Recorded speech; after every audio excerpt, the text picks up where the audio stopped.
Good morning, everyone.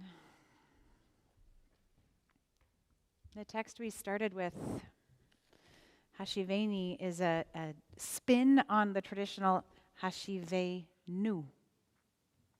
We normally sing it in the plural, and this composer Micah Shapiro wrote it in the singular because so much of what happens on this Yom Kippur day, it's a communal experience, certainly, that we're doing together, but it's also incredibly personal. The experience of tshuva, of soul searching, is personal. So he tweaked it. Hashiveni, return me, and I will return. And we also sing, return us, and we will return to you, O God. But we're starting in the singular on this deepest day of personal reflection to reflect that. This is a Rilke poem on the same theme in its own way. God speaks to each of us as God makes us. God speaks to each of us as he makes us, then walks with us silently out of the night. These are the words we dimly hear. You sent out beyond your recall.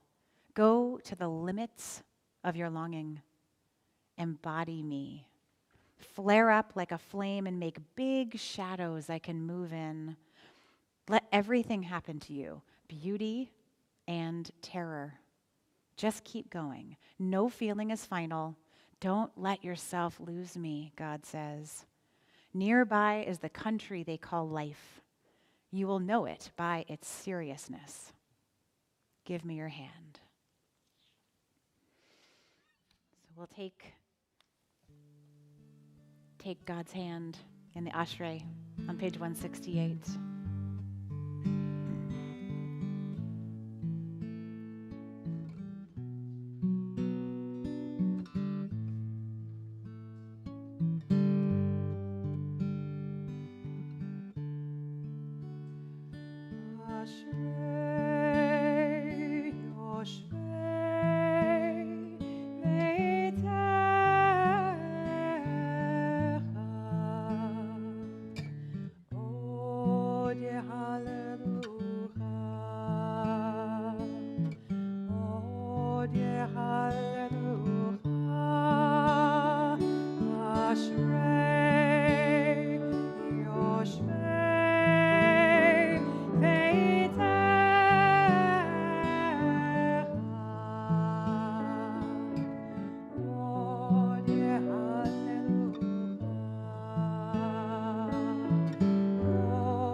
Turning to page 170.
Turning over to 173. We find ourselves back at Hamelech, 10 days later. It's an incredibly mindful practice, the experience of liturgy. Getting to see how we feel this morning versus how we felt Rosh Hashanah morning, what's going on in our hearts and our bodies, how we approach this text, how it feels the second time, the only two times that we'll hear it this whole year. I'm going to read a Marcia Falk poem. She has a whole book of poetry and interpretations for this season. It's about time.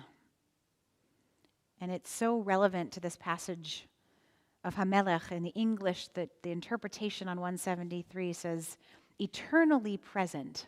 That's the name for God chosen on this page, eternally present, which really is able to be right in this moment now. Have to imagine that God of all beings is present all the time, let's hope. So time, about our most valuable currency.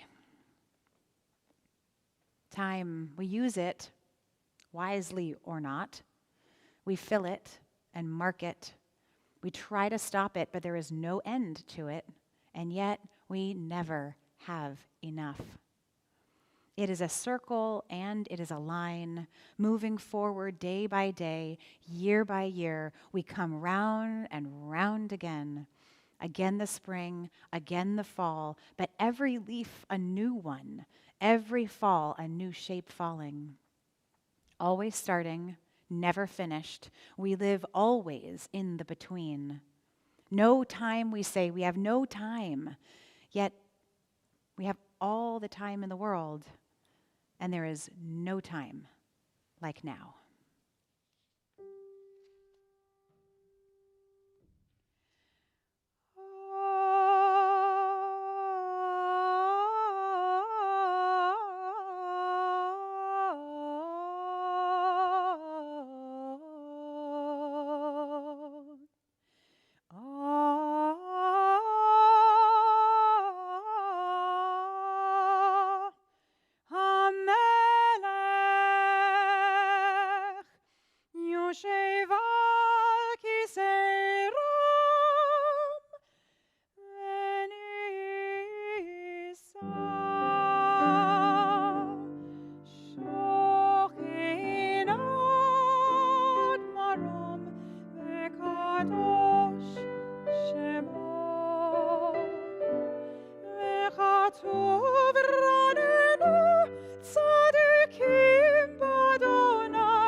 The bottom of 175, Baruch Ata Adonai, El Melech Gadol Batishbachot, El Haodaot Adon HaNiflaot HaBocher B'Shirei Zimra, Melech El Chei HaOlamim.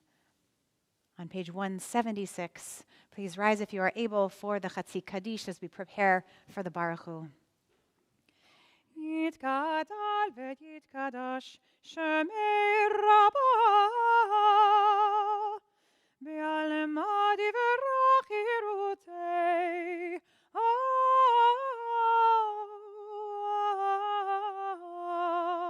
V'yamlich malchutei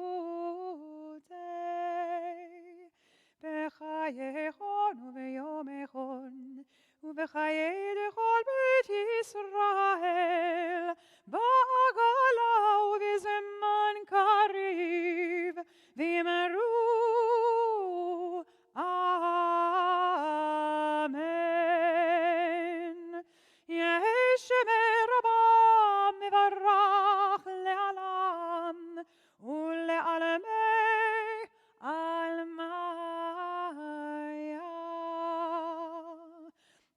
ויתברך וישתבח, ויתפאר ויתרומם ויתנשא, ויתהדר ויתעלה, ויתהלל שמי דקודשה. ברכו לעילה ולעילה, מן כל ברכתה ושירתה, תושבחתה ונחמתה, דאמירן בעלמה, ואמרו אמן.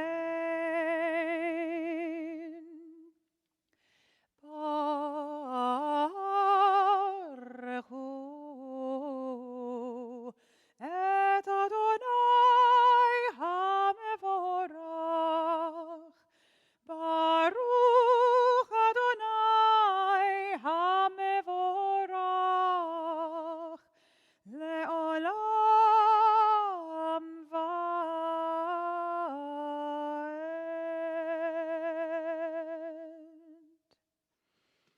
Please be seated. On Rosh Hashanah, we talked about how one of the musical motifs is that 5-3-1 in minor. Bum, bum, bum. But for Shacharit, the motif is that little ba-da-da-da-da. That's unique just to these two mornings of the entire year. Not even the evening service. That's got its whole own nusach. But in the morning, when you hear that, that should make your heart go, oh yeah, here we are. Those are the sounds we're supposed to be hearing. On 178, Baruch Atah Adonai Eloheinu melech haolam, hapoteach lanu sha'arei rachamim, umeir einei hamechakim lislichato.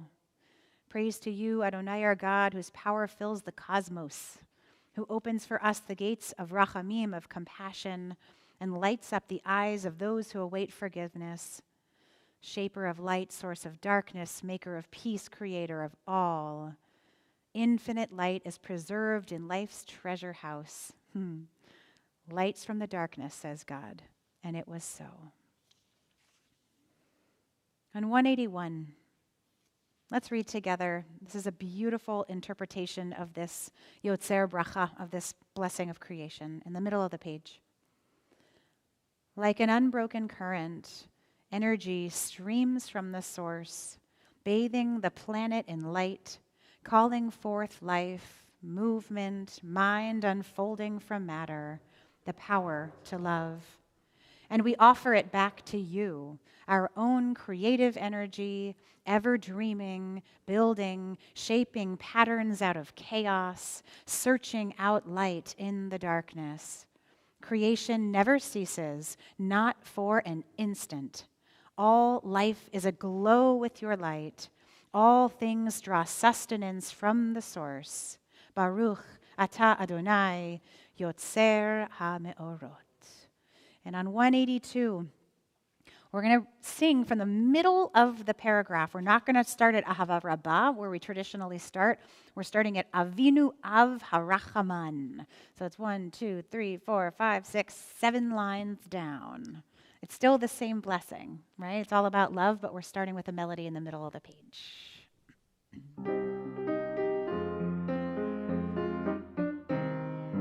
Avinu Havarachaman, Havarachem Rachem, Rachem Aleinu. Avinu Havarachaman, Havarachem Rachem, Rachem Aleinu.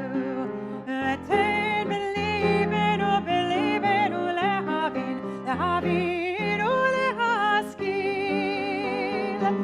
Ten believenu, believenu lehavin, lehavinu lehaskil.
אלוהיך בכל לבבך ובכל נפשך ובכל מאודיך.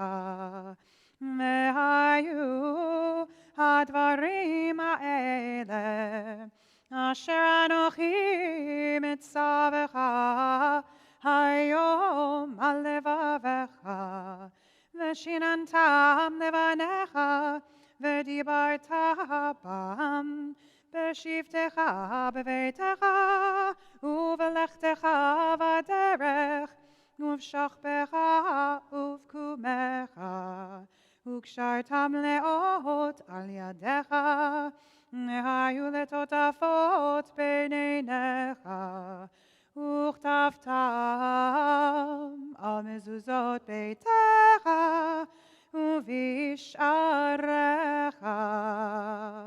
למען תזכרו ועשיתם את כל מצוותי, והייתם קדושים לאלוהיכם. אני אדוני אלוהיכם, אשר הוצאתי אתכם מארץ מצרים, להיות לכם לאלוהים. אני אדוני אלוהיכם אמת. Adonai Elohechem Emet. Turning to 196, we arrive once again, as we do twice a day, every day, with the Michamocha. We're back in the waters. We're back in the narrow place. We're back in a place of feeling, do we actually believe we can make it through this time? We go back to Michamocha over and over again every single day of the year. Every day of the liturgical year, we go back to Michamocha as a reminder that we enter into narrowness, into a place of fear, into a place of loss of faith, and we get through it and we get back to a place of expanse. Over and over again, we're reminding ourselves that we were there, we made it through, we ended up in the wilderness. Wasn't an easy place to land in the desert, but even there, the wilderness was rich with faith and lessons for us to learn. 196. Mi chamocha b'edim Adonai, mi chamocha nedar b'kodesh, nor tegidot.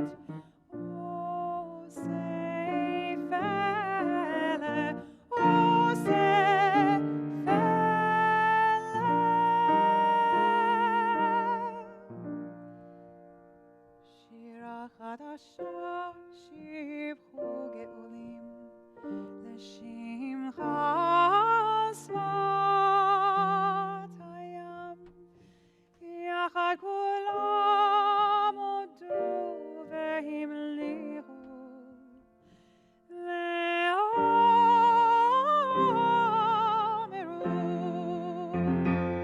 אדוני ימלוך לעולם ועד.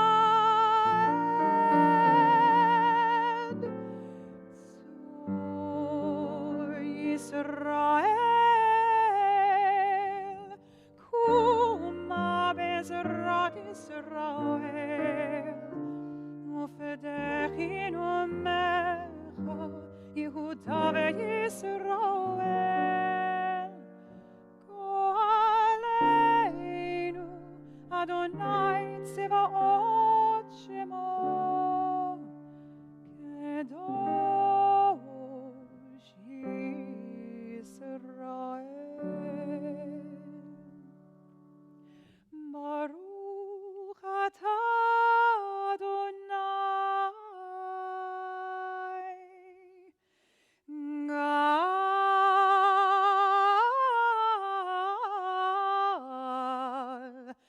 גאל ישראל.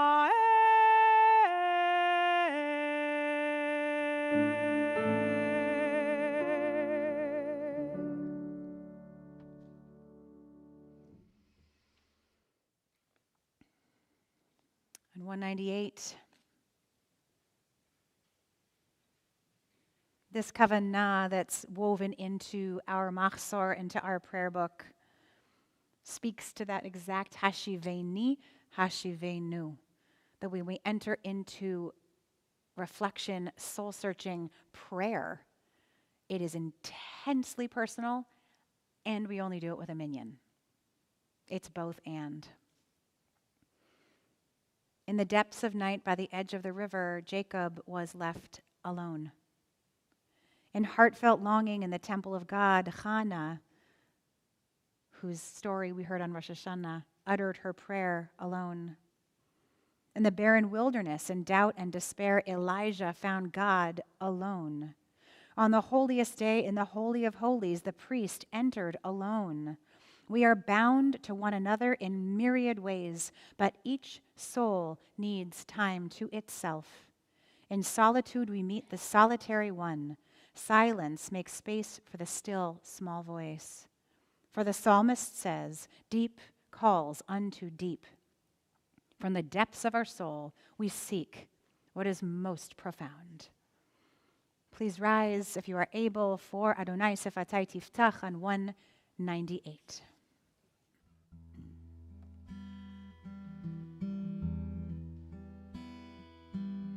Adonai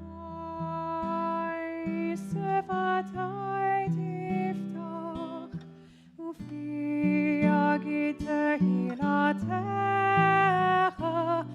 Adonai Sefatai Tiftach Ufi Yagid Tehilatecha. Oh God, open up my lips as I begin to pray. Oh God, open up my lips as I begin to pray. Adonai Sefatai Tiftach Ufi Yagid Tehilatecha Adonai Sefatai Tiftach Ufi Yagid Tehilatecha.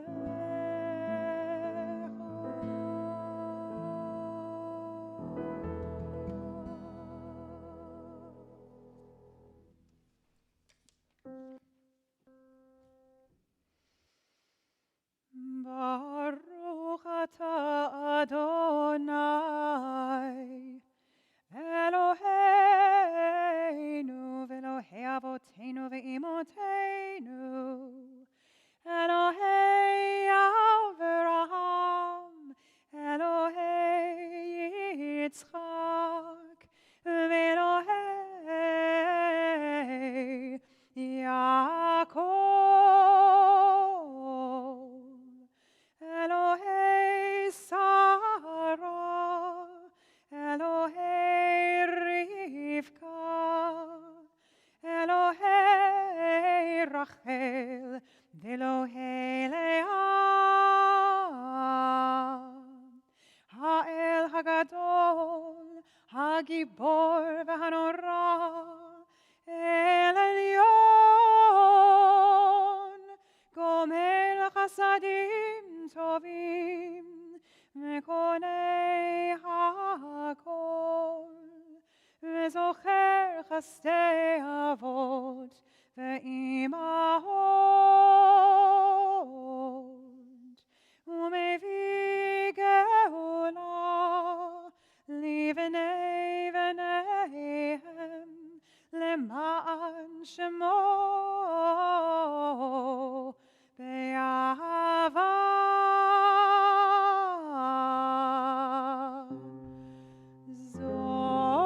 Zochreinu lechaim, Melech hafetz b'chaim, v'chotvenu b'sefer hachayim, leman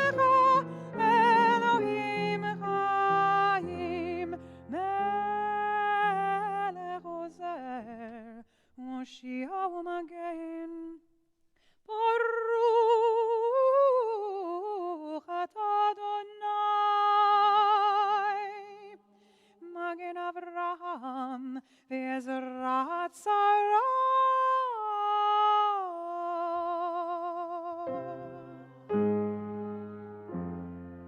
Atah gibor leolam Adonai, mechaye kol atah Rav lehoshia. Mechalkel chayim b'chesed, mechaye Yaakov berachamim rabim. Somech noflim verofech olim, umatir asurim, umekayem emunato lishenei afar.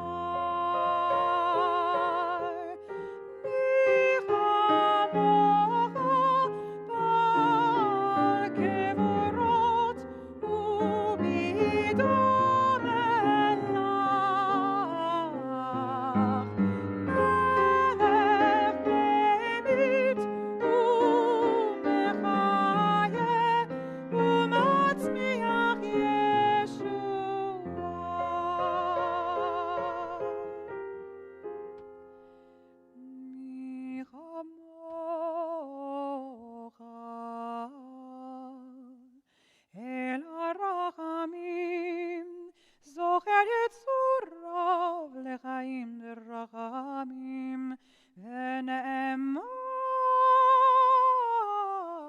אתה להחיות הכל. ברוך אתה אדוני, מחיי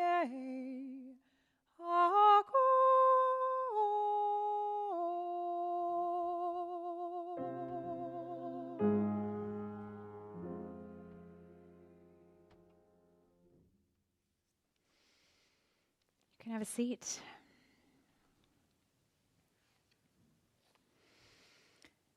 Oh, here we are, Dunatana Tokef again. On Yom Kippur, for the last few years, we have been weaving in the English of Leonard Cohen's text. We're going to do it again this year.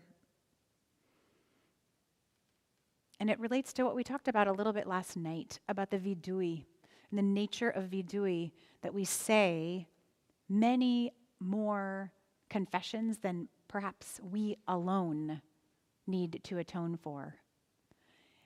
Because we are a sacred community, and we have to be able to hold each other up when all of us falter. And that's going to be more true than ever when we do our personal vidui recitation later, when I share what congregants shared with me, the things that they wanted to be able to release from their hearts this year. Again, some of those will feel really relevant, and some of them will feel like you can't relate at all. And that is exactly what it means to be in community. So when you hear the text of this old Leonard Cohen text, I've thought for years about changing it to make it more current, right? It wasn't written in 2021. But I guarantee there's someone out there who relates specifically to the words that he wrote, because they're also universal. We'll start with Unatana Tokef in the middle of 208. Unatana Tokef Kedushat Hayom Ki hu nora ve'ayom Uvo tinasei mahutecha v'kon b'chesed kisecha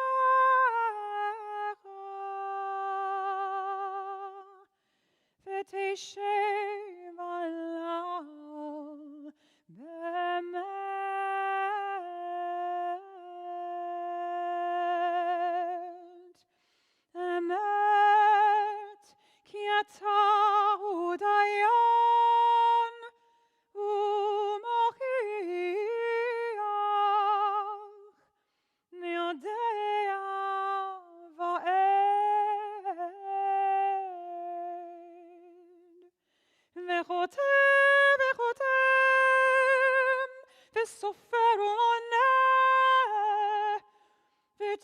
תזכור כל הנשכחות, ותפתח את ספר הזיכרונות, ותפתח את ספר הזיכרונות,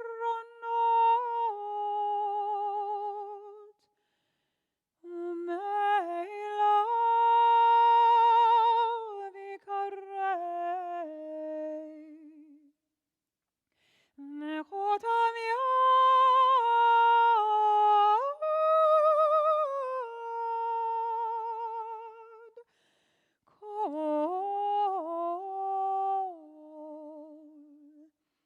כל אדם בו.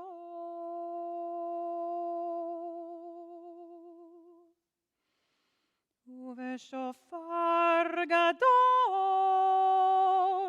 ייתקע, וכל דממה דקה יישמע, ומלאכים יחפזון, וחיל ורעדה יאחזון, ויאמרו הנה יום הדין,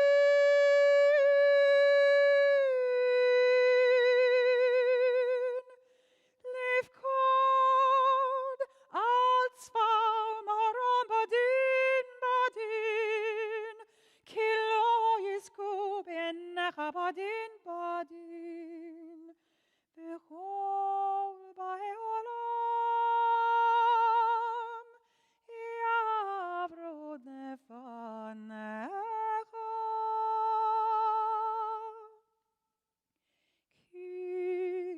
כבני מרום,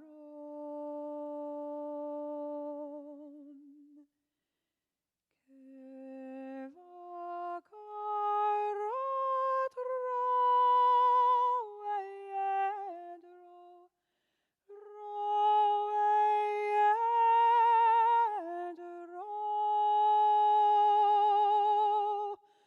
מעביר צאנו תחת שבטו, תחת שבטו,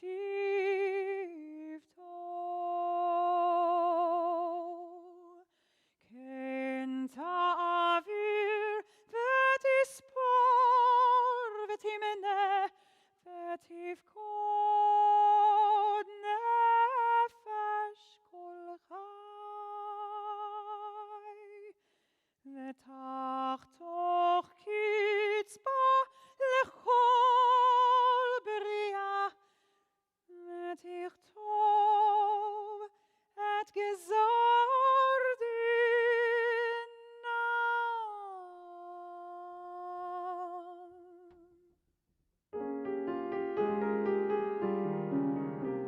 בראש השנה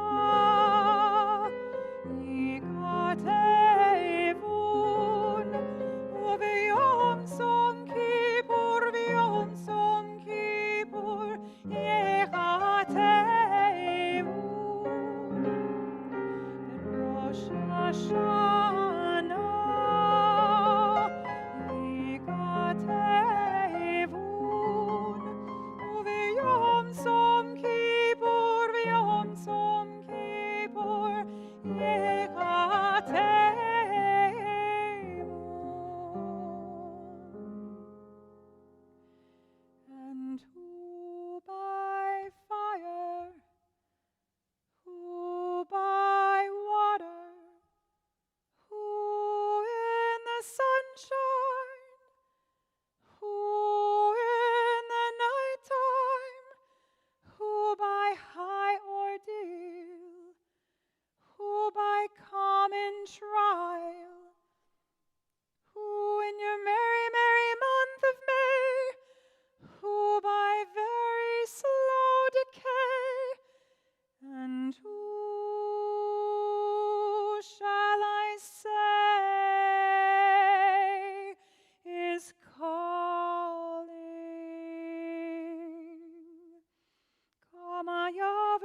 shall I say, is calling. Mi vekitso, mi lo vekitso, mi vaesh mi vamayim, mi vacherev mi vachaya, mi varav mi vatsama, mi varash mi vamagefa, mi vachanika mi vasekila.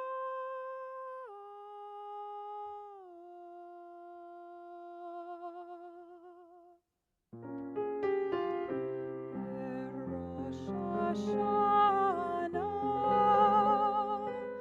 Yigatevu, V'yom Som Kippur, V'yom Som Kippur, Yechatevu. Rosh Hashanah, Yigatevu, V'yom Som Kippur, V'yom Som Kippur, Yechatevu.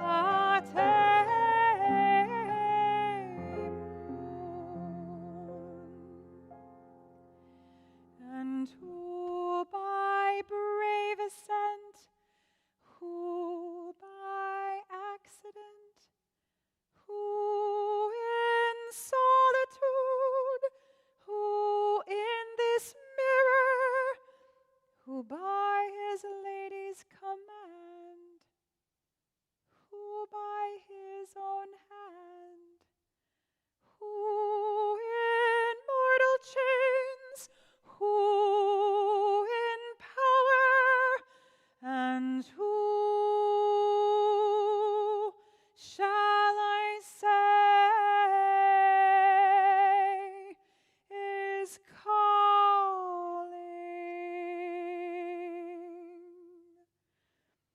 Mi anuach,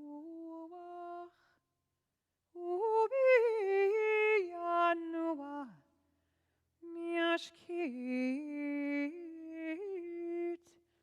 umi yetoraf, mi yishalev, mi yityaser, mi ya'ani, umi ya'ashir, mi yushpal, umi yarum. Uteshuva, utefila, utzedaka,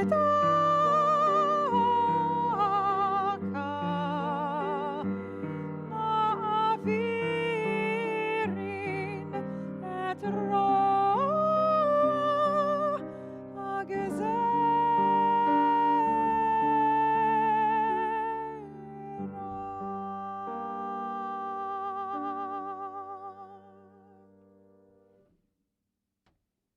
But through tshuva, through return to the right path, through prayer, tefillah, and through tzedakah, through righteous giving, through justice, we can transcend the harshness of the decree. On 2:18, we rise, please, for the Kedusha. We're going to do it out loud, and after the Kedusha, we're going to go into silence. This beautiful, quiet, full space in which we get to enter into our own prayers.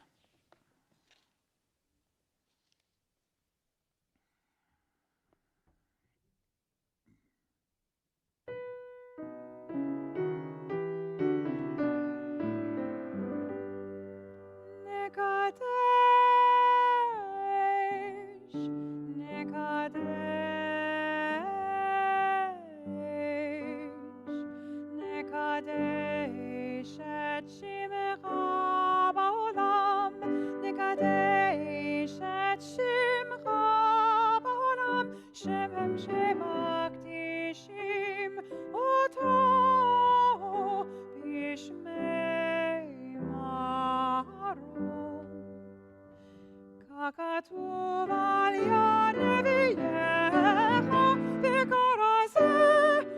על זה ואמר,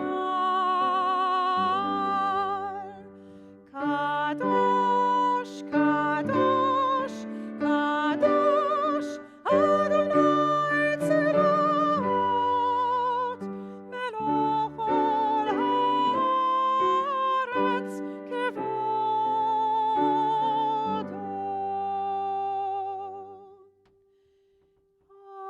אדיר, אדירנו, אדיר, אדירנו, אדוני, אדוני, אדוננו, מאדיר, מאדיר, שמך בכל הארץ, ברוך כבוד אדוני ממקומו.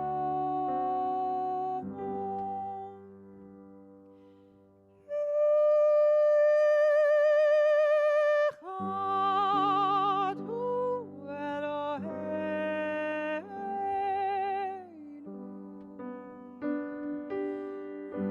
הוא אבינו, הוא מלכנו, הוא מושיענו,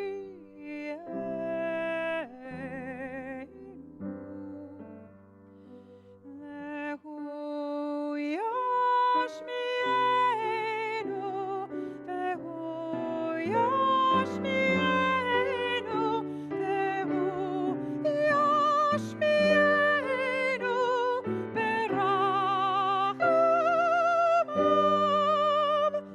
לעיני כל חי, אני אדוני אלוהיכם, ימלוך אדוני לעולם, אלוהיך ציון, לדור ודור, הללויה.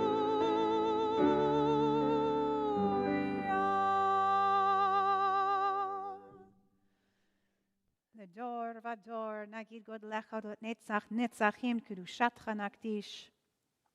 בשבחך אלוהינו מפינו לא ימוש לעולם ועד, כי אל מלך גדול וקדוש אתה.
Please take your time if you're not finished.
For our final installment of my CBT, we have a teen, Seth Raphael.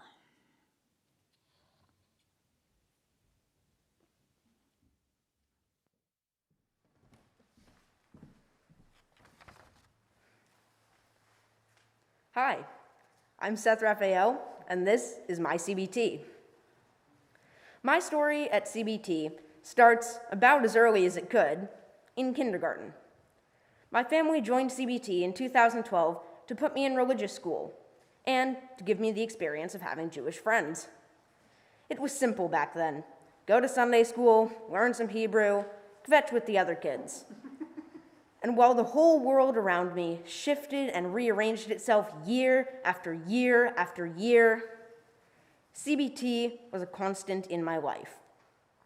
Those classmates from Hebrew school became, and remain to this day, some of my closest friends. B'nai Tikva has been a constant for me, an integral piece of my life and my identity. My CBT is a place I know I can count on to be there, and that I can be proud to be a part of. In November of 2020, I had the privilege, or depending on how you think of it, the curse, of having the first real hybrid bar mitzvah of the pandemic, with a small in-person service at CBT that was broadcast live all over the world via Zoom. It was a unique experience, to say the least, but unique isn't always bad.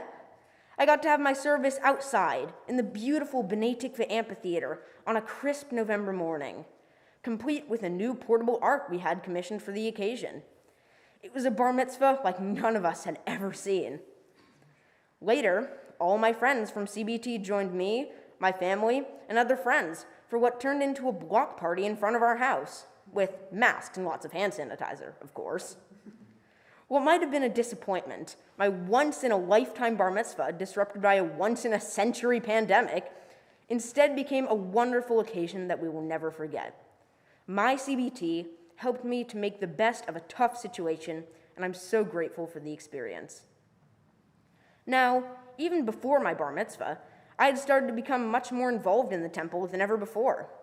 Over the long, boring summer of 2020, I took the opportunity to become part of the tutoring team and had my first experience teaching Hebrew at the religious school, which even included some adult learners.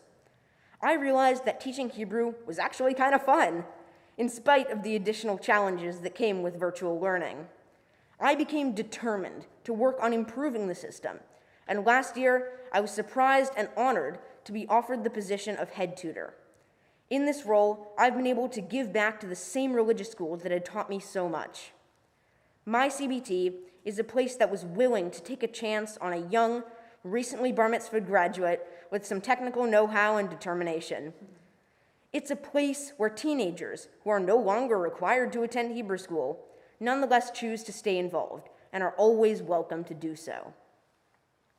My tech savviness also led me to yet another opportunity for involvement in the temple. I was placed in charge of the Zoom management.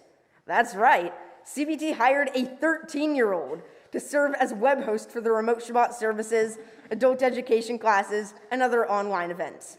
If you happen to have joined one of them and forgot to mute yourself, don't worry, I took care of it. Getting to listen in to many of the programs that I never knew about at CBT was a fascinating experience, and it allowed me to connect with the members of the temple, young, old, staff, and guests, in a way that would not have been possible in any other time or place. I actually had a very similar experience through Midrashah, the Jewish youth group connected to CBT and other Bay Area temples, called Better Together, where I got to hang out online with some of the elders in our community. My pair was Thelma and Sheldon, devoted CBT members who dutifully attended nearly all of the meetings that I managed. If you're watching this now, shalom! Another real upside of doing all these services and meetings virtually is that they were much more accessible for everyone. For example, my parents and I had never really attended the Friday night services before COVID, but after I got the chance to start managing them, my parents followed suit and started attending. This Zoom management job was a fulfilling and rewarding experience that I obviously never would have gotten without CBT and the community built around it. My CBT is a place of connection, virtual and otherwise, and of new, exciting experiences. My life at CBT over the last year and a half, just like everyone else's, has been greatly affected by the pandemic. While there have certainly been disappointments and regrets, I've actually been brought so much closer to this community and been given opportunities and connections I never would have had otherwise. Even when my usual pastimes like school, hanging out with friends, and other extracurricular activities were barred from me or placed behind a digital barrier, CBT was a place I could turn to.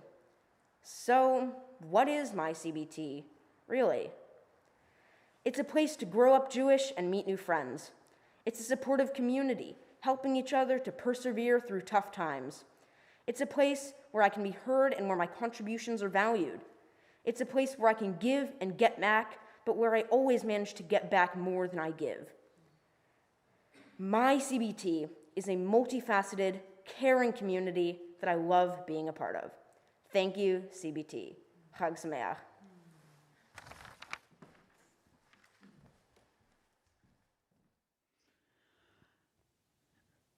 How young can the next president of CBT be? Do we have to wait till he's 18?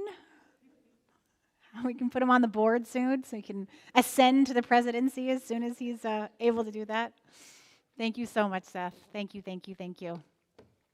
Especially that you loved talking about the intergenerational piece, because that's so much of who we are. I'm so excited to invite up our speaker this morning, Anna Corwin, who is a beloved member of our community and friend and professor who is going to deliver our Yom Kippur morning sermon.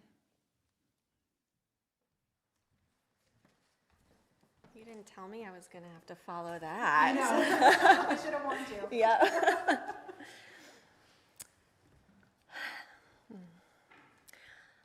I remember the feeling of being in my house when I was a little girl during a major storm, Hurricane Bob, the most intense hurricane since 1938, hit Connecticut when I was 9 years old.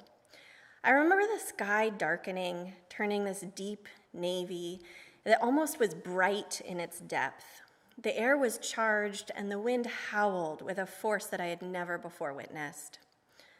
I remember the electric cracking sound as the tree outside our home, a tree that had seemed so enormous and strong, a permanent fixture in my 9-year-old eyes, split open and came crashing down to earth. To my surprise, as the storm swelled around me, I felt soothed, delighted to feel small, insignificant, in the face of something so massive that it seemed it could just crumple my house and wipe us away. Perhaps it wasn't logical to feel soothed by my insignificance, but in that moment, all I could feel was awe. Awe that humans, especially the adults who seemed so in control, were just tiny, inconsequential. I witnessed the magnitude of the earth and her movements that day, and I learned that compared to her, I was a flea, nearly nothing, and so was every other human on this planet. I felt tiny, but I also felt some part of something much larger. To witness that power made me feel secure, like I didn't have to pretend I had it together. Whatever was going to happen would happen. Our house would flood, or it wouldn't. We would survive, or we wouldn't. It was clear to me as a child that I was not in control. And my parents, the adults who seemed so together, were also not in control. And it was clear to me that that was okay. In fact, it was beautiful. The adults around me did not feel the same way. I could tell that the power of the storm did not calm them, it agitated them. And even after they had prepared and planned and taped windows and filled containers with water, they continued to fret and try to plan and to fuss. The storm was a reminder to me that as much as the grown-ups tried to control, tried to hold on, they did not ultimately have the power to control everything. They were not God. And no matter how much they fussed and fidgeted and worried and planned, the storm would do what the storm would do.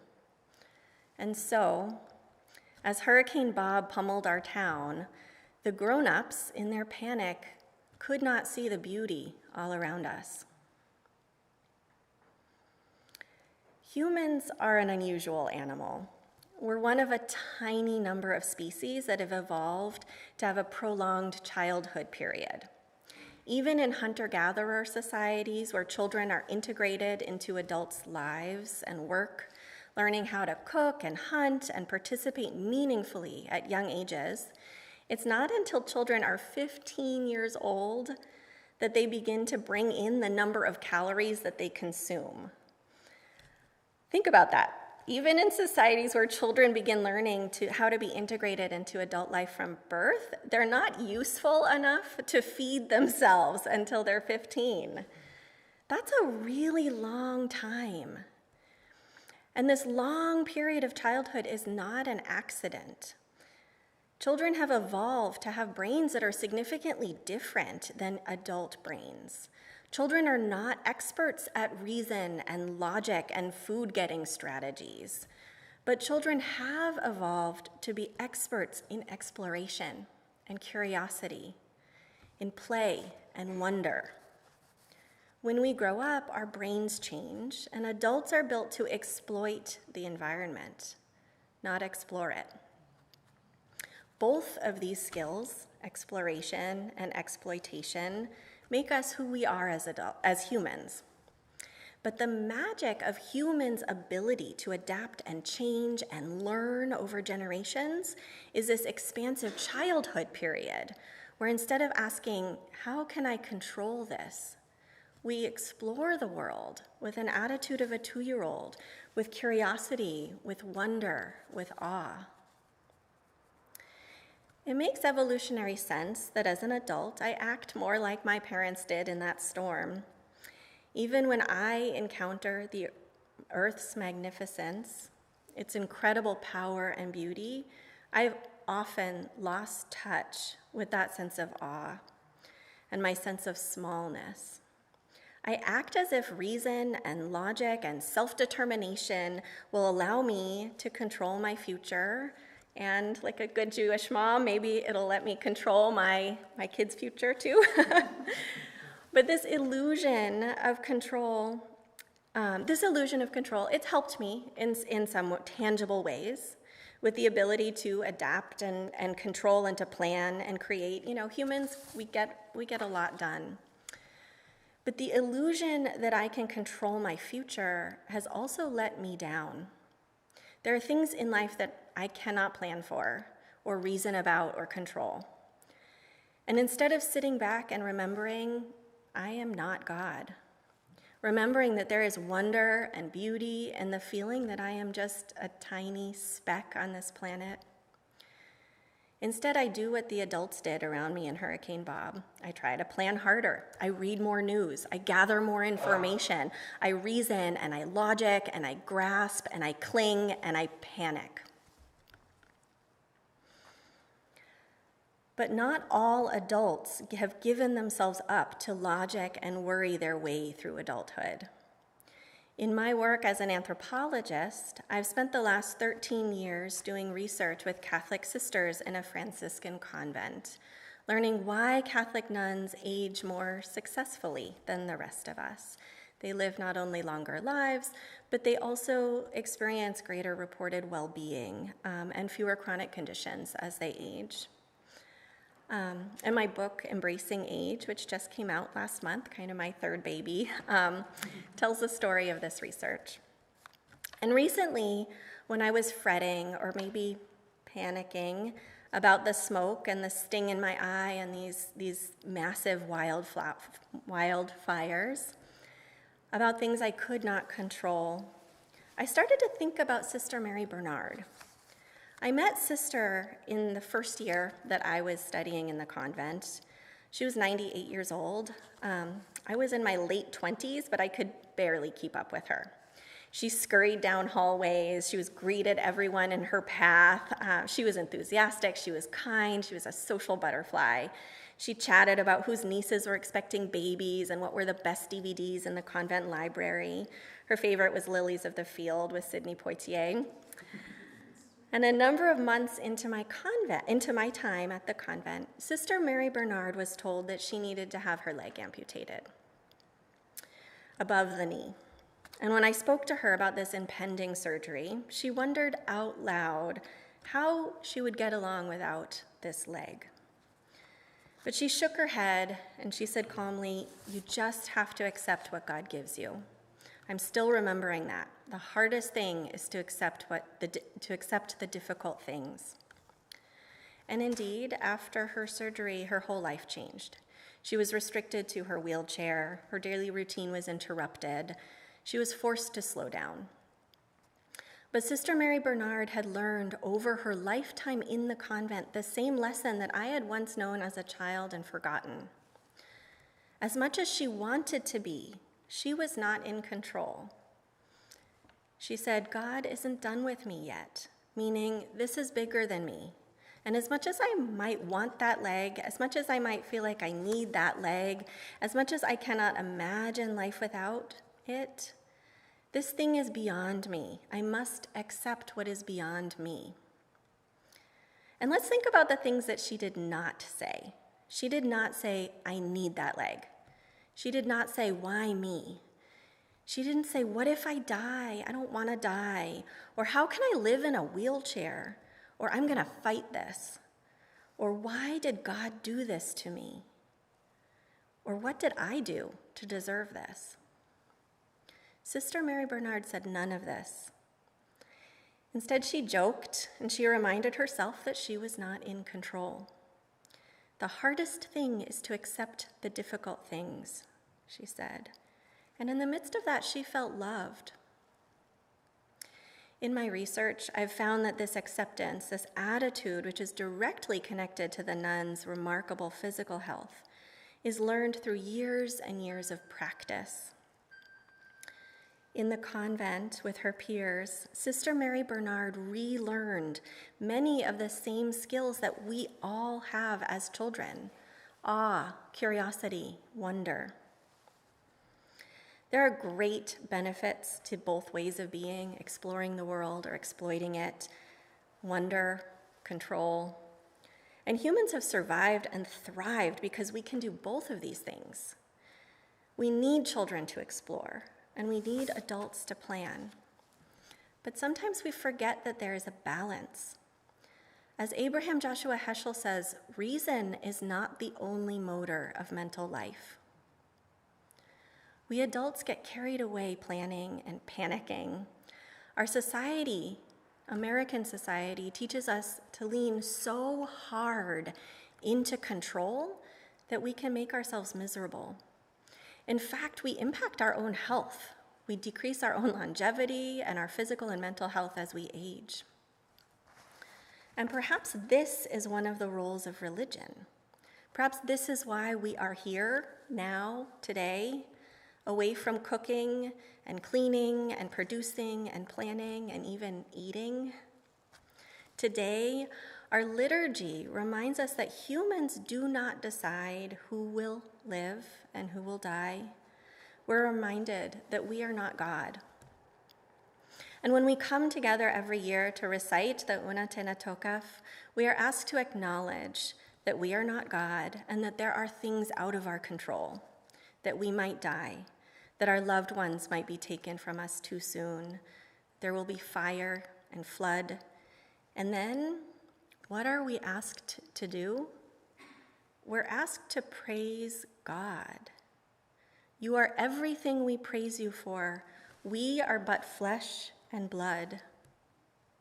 We remind ourselves of our smallness and our vulnerability, and we acknowledge in wonder the immense power that is beyond us. We may not live. Our loved ones may not live. We may lose a leg or a home or a marriage. And we are asked to respond with awe. Our liturgy offers that through returning to the divine and the good within us, teshuvah, through returning to prayer, tefillah, to returning to social justice, connecting and holding up this web of life surrounding us through action, tzedakah, we can transform our panic into wonder and hope. And so this is my prayer for you today, for all of us. When we find ourselves planning and grasping and worrying, when the windows are boarded up and the bottled water's collected and the storm is here, now, may we remember the wisdom and curiosity and creative awe that we each had as children and ask, what is right in front of me now? And where's the beauty in it? Or to borrow Heschel's words, to let ourselves feel wonder, not only in what we see, but in the very act of seeing.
Anna, thank you.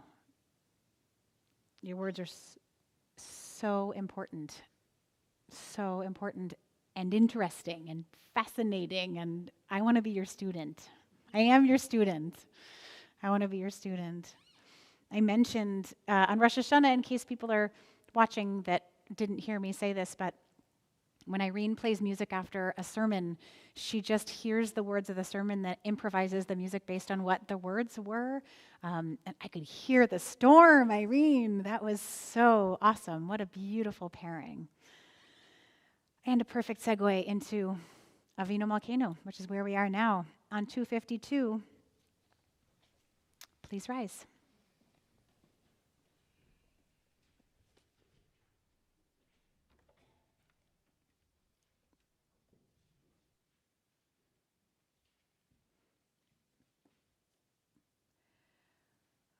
Avinu Malkeinu,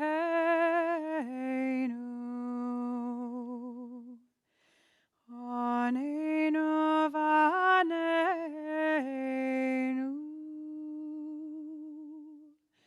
Avinu Malkeinu, Aneinu Vaneinu, Ki ein banu masim.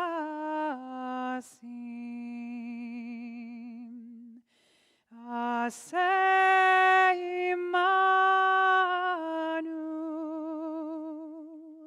tzedaka v'chesed.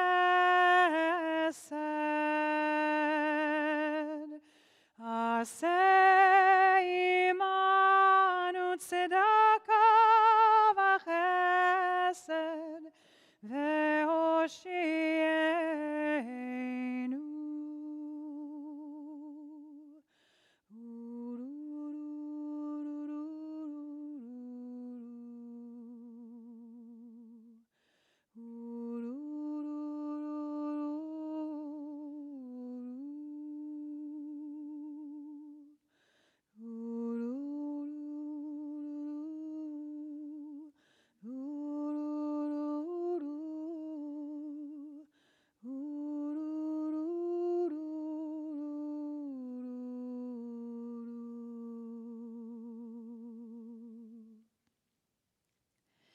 We're just going to keep the ark open and turn to 255 and move right into the Torah service with the singing of Ein Kamocha. Ein Kamocha v'Elohim Adonai ve'ein kema'asecha malchutecha malchut kol olamim וממשלתך בכל דור ודור. אדוני מלך, אדוני מלך, אדוני ימלוך לעולם ועד.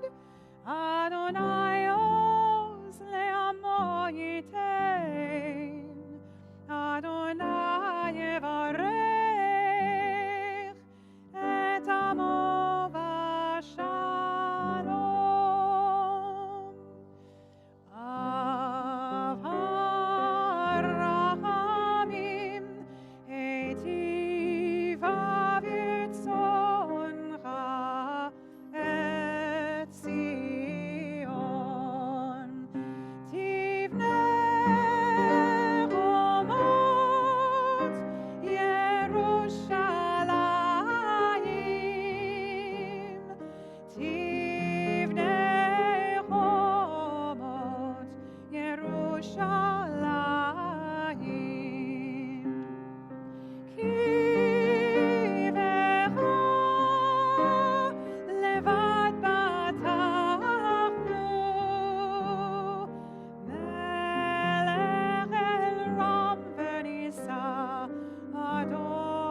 לענפים נושא עוון ופשע וחטא ונקה.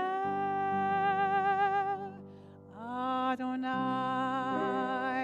אדוני, אל רחום וחנון, ערך אפיים ורב חסד ואמת, נוצר חסד לענפים, נושא עוון ופשע וחטא ונקה.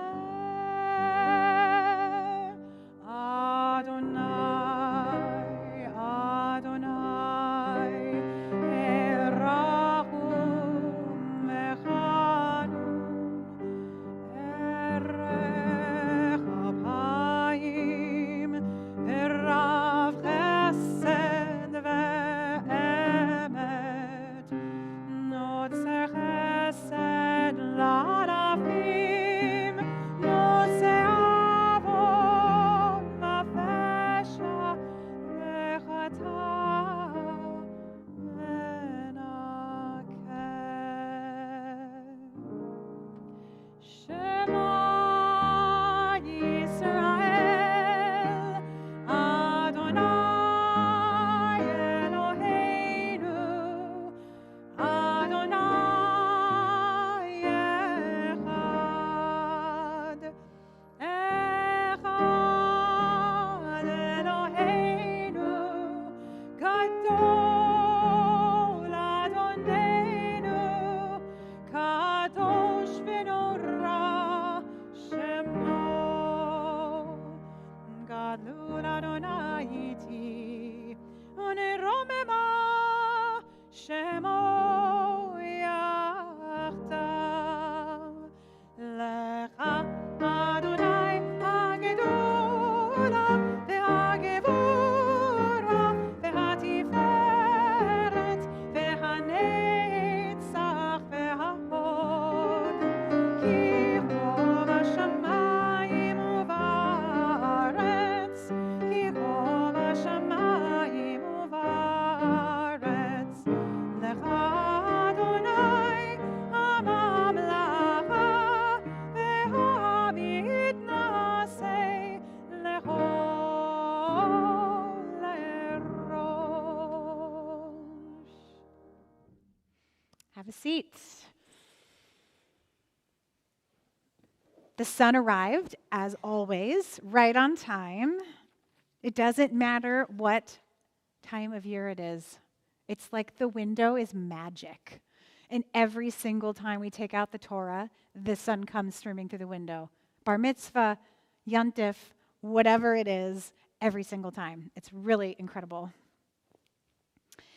So our Torah reading this morning is found on page 266. We're going to be reading from the beginning of Nitzavim. You'll be able to tell when Hagba happens later. We're at the very, very, very end of the Torah. So everything is rolled heavy on the right. We read from the beginning of Nitzavim, and then we're going to jump a little bit over to the second page. I'll give you the instructions so that we can read the end of this passage, which is so important. And just to tell you a little bit about where we are before each Aliyah, so we can ground ourselves. In Nitzavim, it begins, Atem Nitzavim Hayom Kulchem. You are all, Kulchem, standing before God today, whether you are here in this room or in your own home. The Torah then goes on to list every person, from the great leaders to the lowly water carriers, to make sure that we understand then and now that no one is left out of this covenant that we are making with God.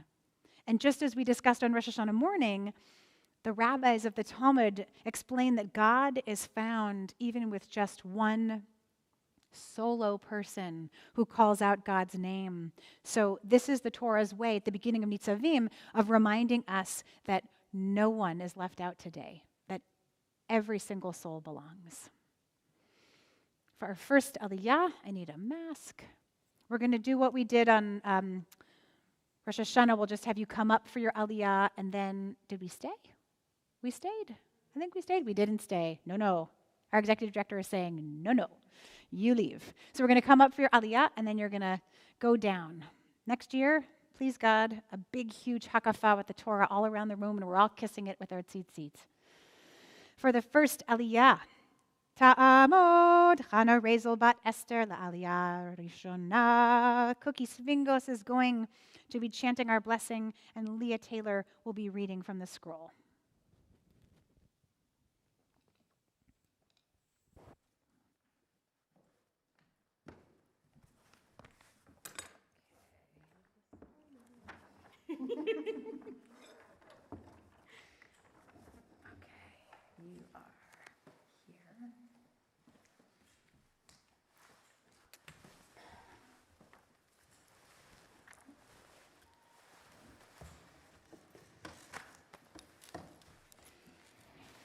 Baruch hu et Adonai hamavorach. Baruch Adonai hamavorach le'olam va'ed. Baruch Adonai hamavorach le'olam va'ed. Baruch atah Adonai Eloheinu melech haolam, asher bachar banu mikol ha'amim, v'natan lanu et Torato. Baruch atah Adonai noten haTorah. Amen. Amen. Atem nitzavim hayom kulechem lifnei Adonai Elohechem, reshiechem shivtichem, zichnechem veshot rechem kol ish Yisrael.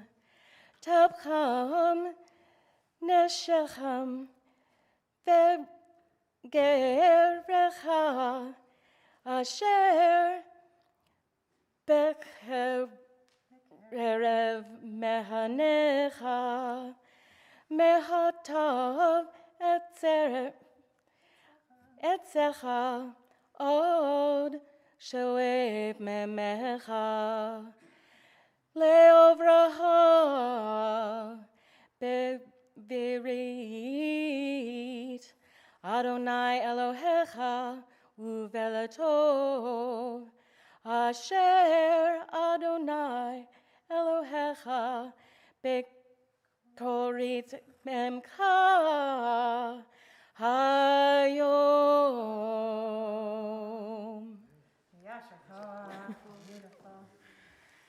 Baruch atah Adonai Eloheinu melech haolam, asher natan lanu Torat emet, v'chayei olam nata b'tuchenu.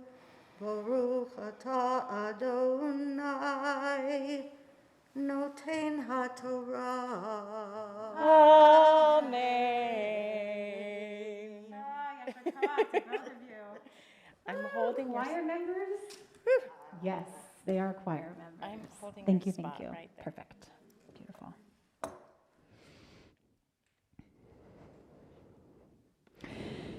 So our second aliyah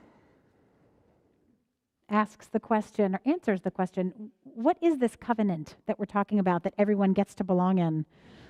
Of course, that we are God's people, and God is our God. Shema Yisrael, it's simple.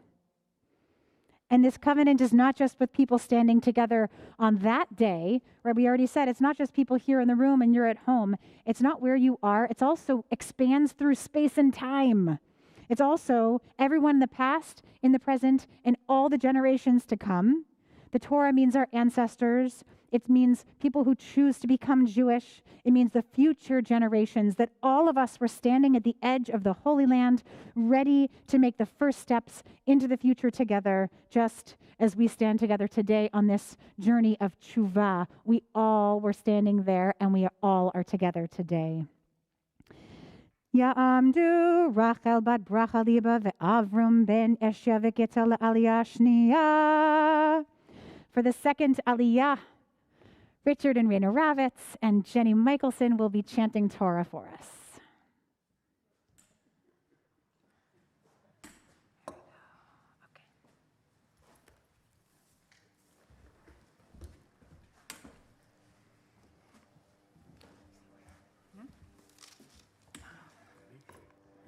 Wait here.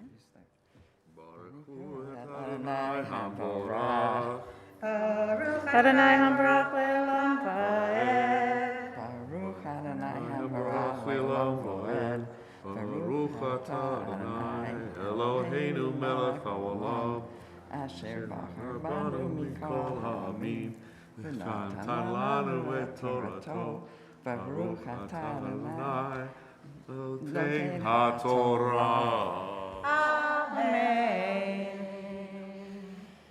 Amen. Leman hakimotcha hayom lo le'am vehu yihye lecha le'elohim ka'asher diber lach וכאשר נשבע לאבותיך, לאברהם, ליצחק וליעקב, ולא אתכם לבדכם, אנוכי כורת את הברית הזאת ואת העלה הזאת. כי את אשר ישנו פה עמנו עומד היום לפני אדוני אלוהינו, ואת אשר עינינו פה עמנו היום. Baruch atah Adonai Eloheinu melech haolam Melech asher Lanu Torah emet v'haya olam natan b'tocheinu. Baruch atah Adonai Noten HaTorah. Amen. Yasher koach, yasher koach. Oh. Beautiful chanting, Jenny. Thank you. Okay, we're jumping over on the second page on 267 over to verse 11. Ki ha-mitzvah hazot,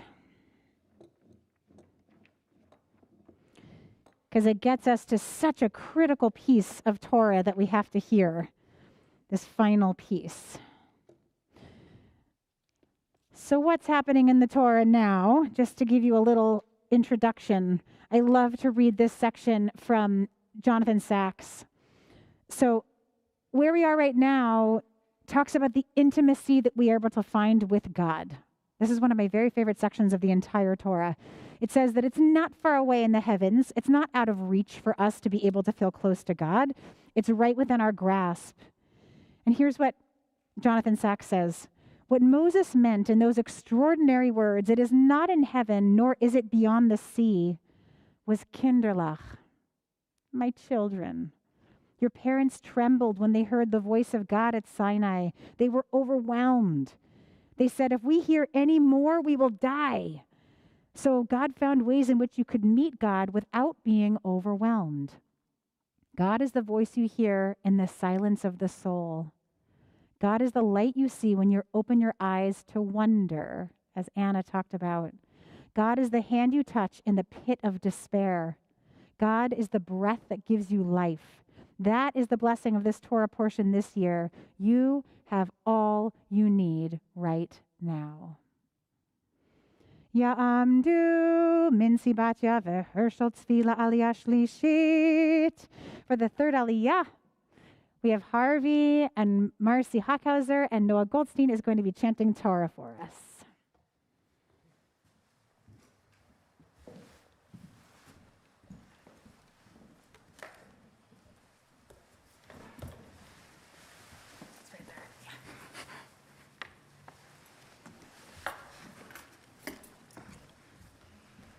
Baruch es Adonai HaBarak. Baruch Adonai Baruch Le'olam Va'ed. Baruch atah Adonai Eloheinu melech haolam asher bachar banu mikol ha'amim v'natan lanu et Torato. Baruch atah Adonai noten Torah. Amen. Ki hamitzvot hazeh asher anochi mitzavacha hayom lo niflot hi mimecha v'lo rokecha hi lo bashamayim hi lemor mi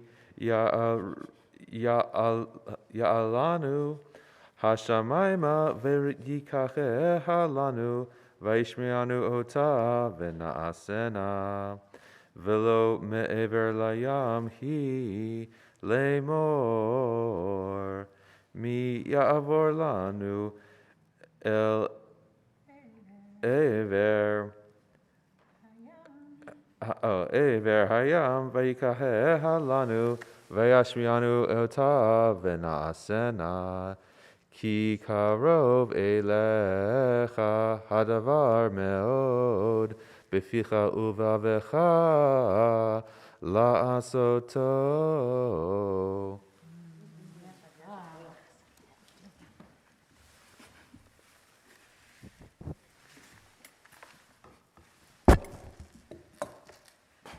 Baruch atah Adonai Eloheinu melech haolam asher bahar banu Torah v'hayei sham nata v'tohenu Baruch atah Adonai noten haTorah.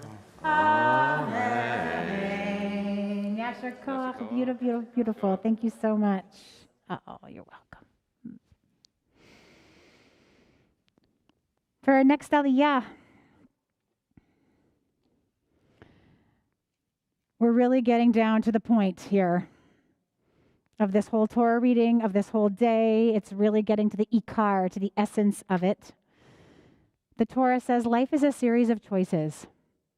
It's a series of pivots, one way or the other. You can turn left, you can turn right, you can act with integrity or not. You can show up for people or not.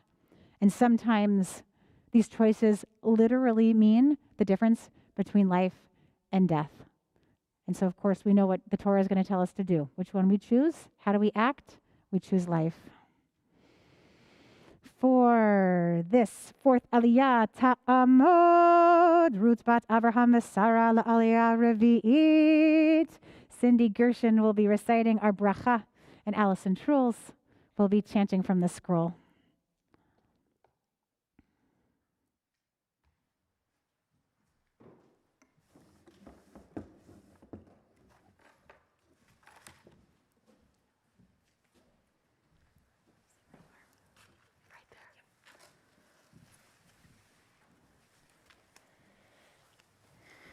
Baruch Adonai HaBarak, Baruch Adonai HaBarak Le'olam Va'ed. Baruch atah Adonai Eloheinu melech haolam asher barka banu mikol ha'amim v'natan lanu et Torato. Baruch atah Adonai noten haTorah. Amen.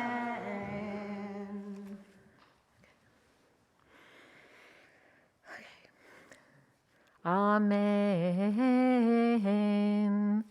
Rei natati lefanecha hayom et ha'hayim ve'et ha'tov ve'et ha'mavet ve'et ha'ra asher anochi Metzavecha hayom le'ahava et Adonai Elohecha le'lehet bidrohav ולשמור מצוותיו וחוקותיו ומשפטיו, והיית ורבית וברכך אדוני אלוהיך בארץ אשר אתה בשנה לרשתה. ואם יפנה לבבך ולא תשמע ונדחת והשתחווית לאלוהים אחרים ועבדתם.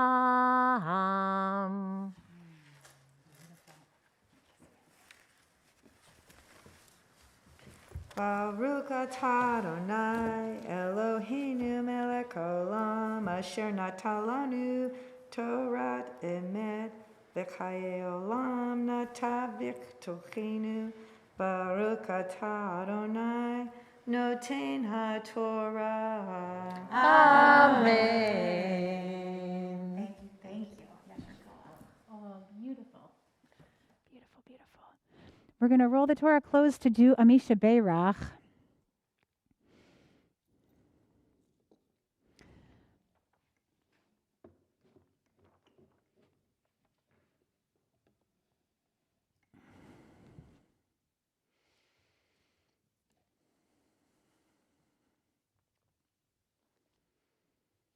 We're thinking this morning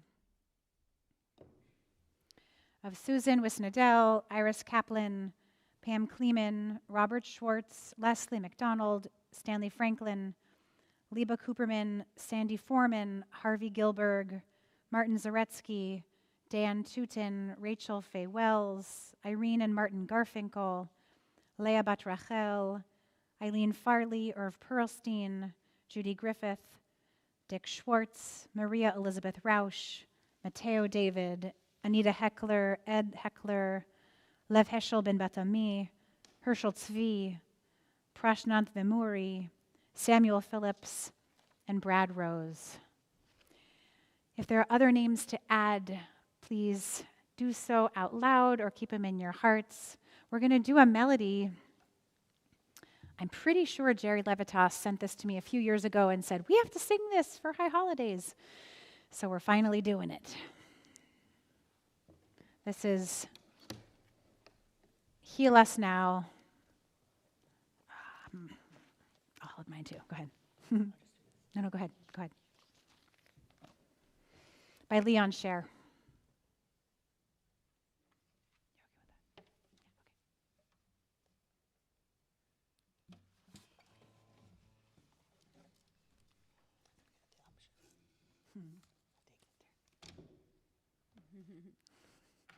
I got you. Okay.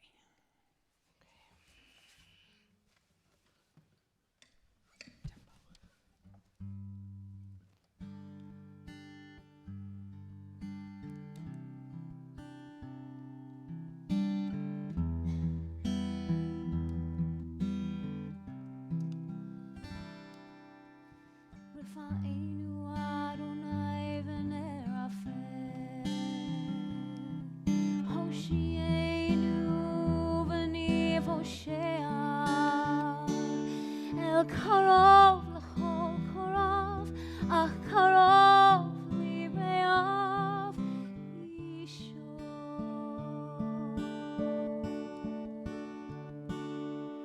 We pray for healing of the body. We pray for healing of the soul, for strength of flesh and mind and spirit. We pray to once again be whole. El Narefana,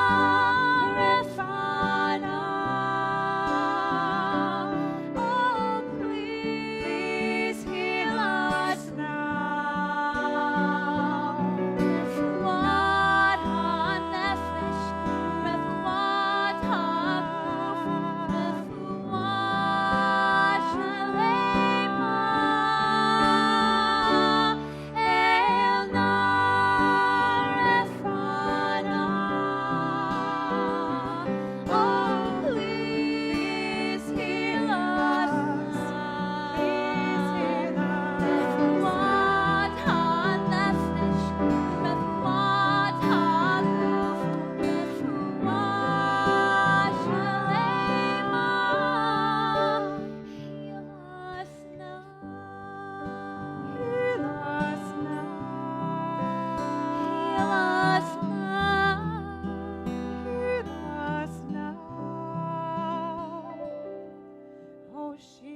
נחלתך ורם ונשא בת העולם. מי שברך אבותינו, מי שברך אמותינו, אנא אדוני הושיענה. We pray for healing of our people.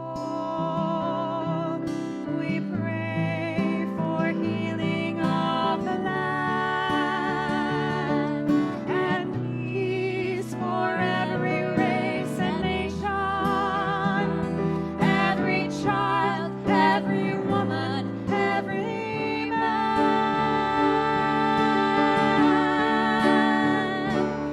And Arifana,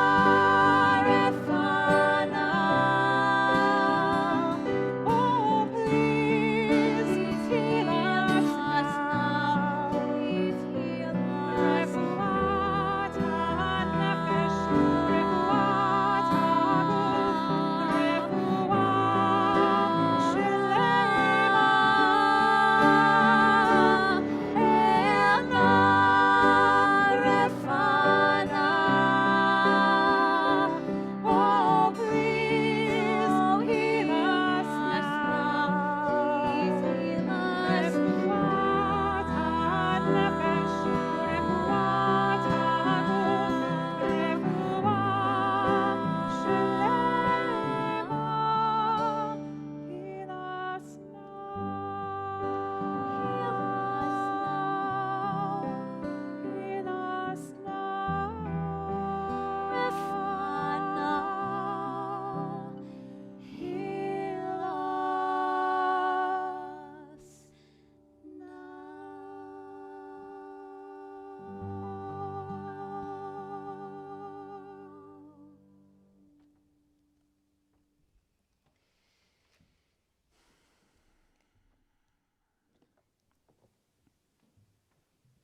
Amen.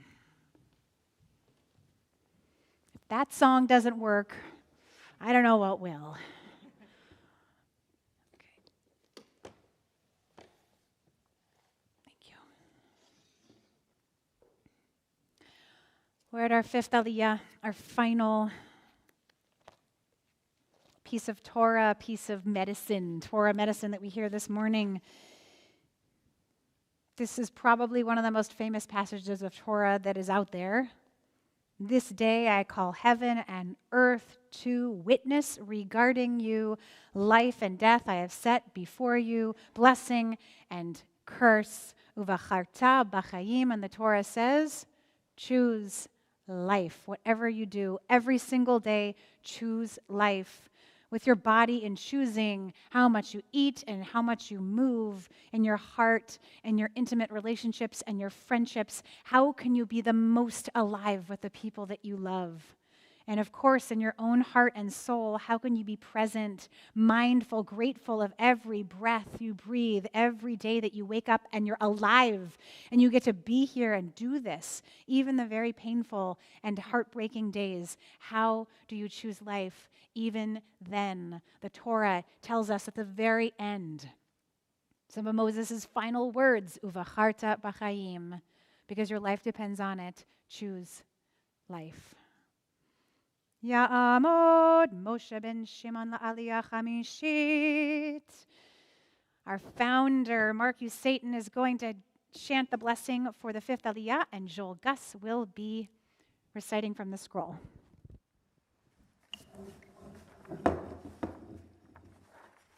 find you. Hold on, sorry.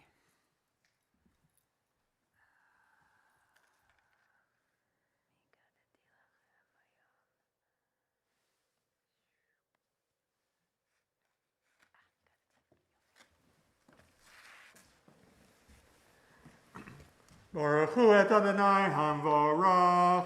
Baruch Adonai Amvarach Leolam Vaed. Baruch Adonai hamvorach le'olam va'ed. Baruch atah Adonai Eloheinu melech haolam asher natan lanu Torah.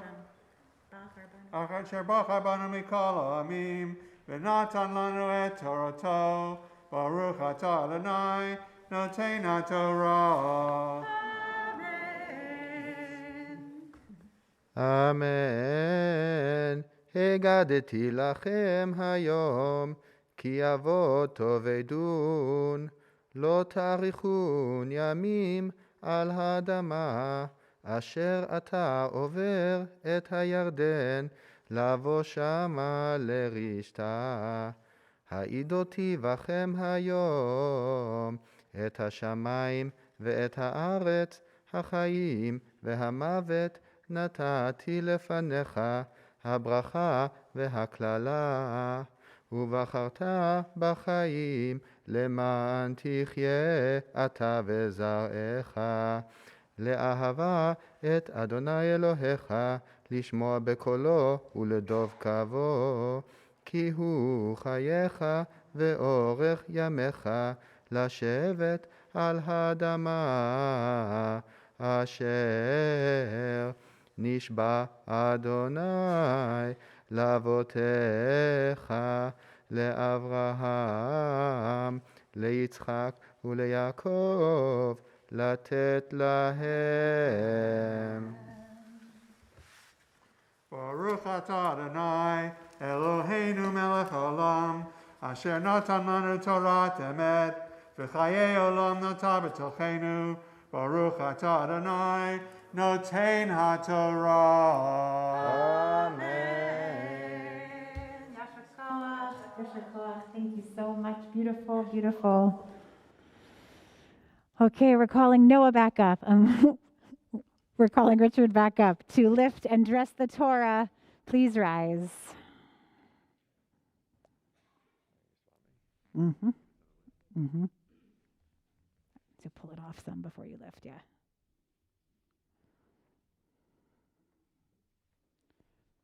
Vezot HaTorah asher sam Moshe lifnei bnei Yisrael al pi Adonai beyad Moshe. Dididandai, dandai, dai, didandai, dandai, dai, dandai, dai, dai, dai, dai, dandai, dai, dai, didandai, dandai, dai, dandai, dai, dai, dai, dandai, dandai, dai, dai, dai, dai, dai, dai, dandai, dididai, dai, dandai, dai, dai, dai, dandai, dai, dai,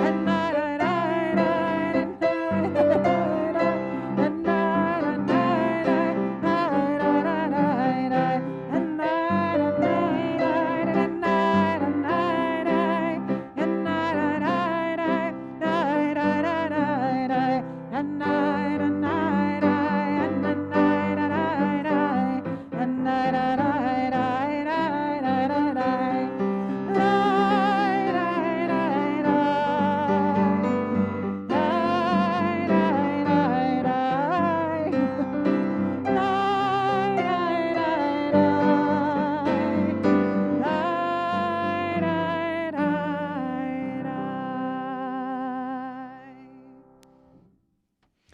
You can have a seat. I'm going to chant just a little bit of the Haftarah this morning. And I haven't done this in a few years. I'm going to, in the middle of it, chant in English. What? Say what? You know, the prophets, it's on page 277. And it's taken from Isaiah, from the book of Isaiah. And the prophets were alive at a time in which the Jewish people were really lost. And their message was really commonly, you've gone astray, you've lost your way, you think that this is the way to find your way to the back to the right path, but you got it all wrong. Let me bring you back to where you're supposed to do. It's not so fancy and complicated, right? You just really, the prophets keep coming back to, be a good person. Do good acts of justice. Stay on the path. It's not so hard. And this is a famous passage from Isaiah that I think bears hearing in English. Baruch atah Adonai Eloheinu melech haolam, asher bachar b'nvi'im tovim, v'ratza v'divreihem hane'emarim be'emet. Baruch atah Adonai, habocher b'Torah uv'Moshe avdo, uv-Yisrael amo, uv-Invi'ei ha'emet v'tzedek. Kira v'garon al tachsoch, kashofar harem kolecha, v'haged le'ami pisham, ולבית יעקב חטאותם, ואותי יום יום ידרושון, ודעת דרכי יחפצון, כגוי אשר צדקה עשה, ומשפט אלוהיו לא עזב, ישאלוני משפטי צדק, קרבת אלוהים יחפצון. למה צמנו ולא ראית, הנינו נפשנו ולא תדע, הן ביום צומכם תמצאו חפץ, וכל עצפיכם תנגוסו. הן לריב ומצה תצומו, ולהכות באגרוף רשע, ולא תצומו כיום, להשמיע במרום קולכם. Is this the fast I desire, a day to afflict body and soul, bowing your head like a reed, covering yourself with sackcloth and ashes? Do you call this a fast, a day worthy of the favor of Adonai?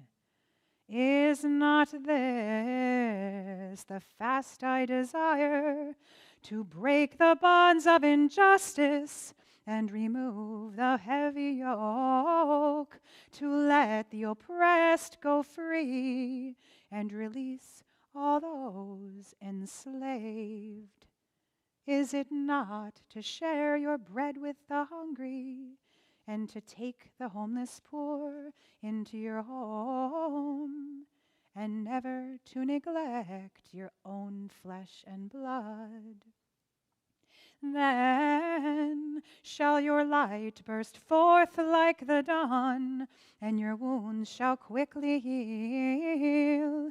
Your righteous one leading the way before you, the presence of Adonai guarding you from behind. Then when you call, Adonai will answer, and when you cry, will respond, Hineni.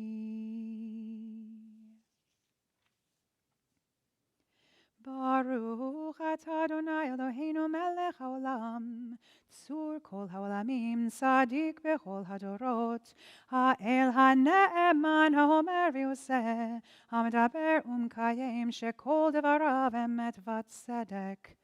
על התורה ועל העבודה ועל הנביאים ועל יום הכיפורים הזה, שנתת לנו אדוני אלוהינו, למחילה ולסליחה ולכפרה, לכבוד ולתפארת. על הכל אדוני אלוהינו, אנחנו מודים לך ומברכים אותך, יתברך שמך בפי כל החי, תמיד לעולם ועד, ודברך אמת וקיים לעד. ברוך אתה אדוני, מלך מוחל וסולח, לעוונותינו ולעוונות עמו בית ישראל, ומעביר אשמותינו בכל שנה ושנה. מלך על כל הארץ, מקדש ישראל. מלך על כל הארץ, מקדש ישראל. מלך על כל הארץ, מקדש ישראל. ויום הכיפורים.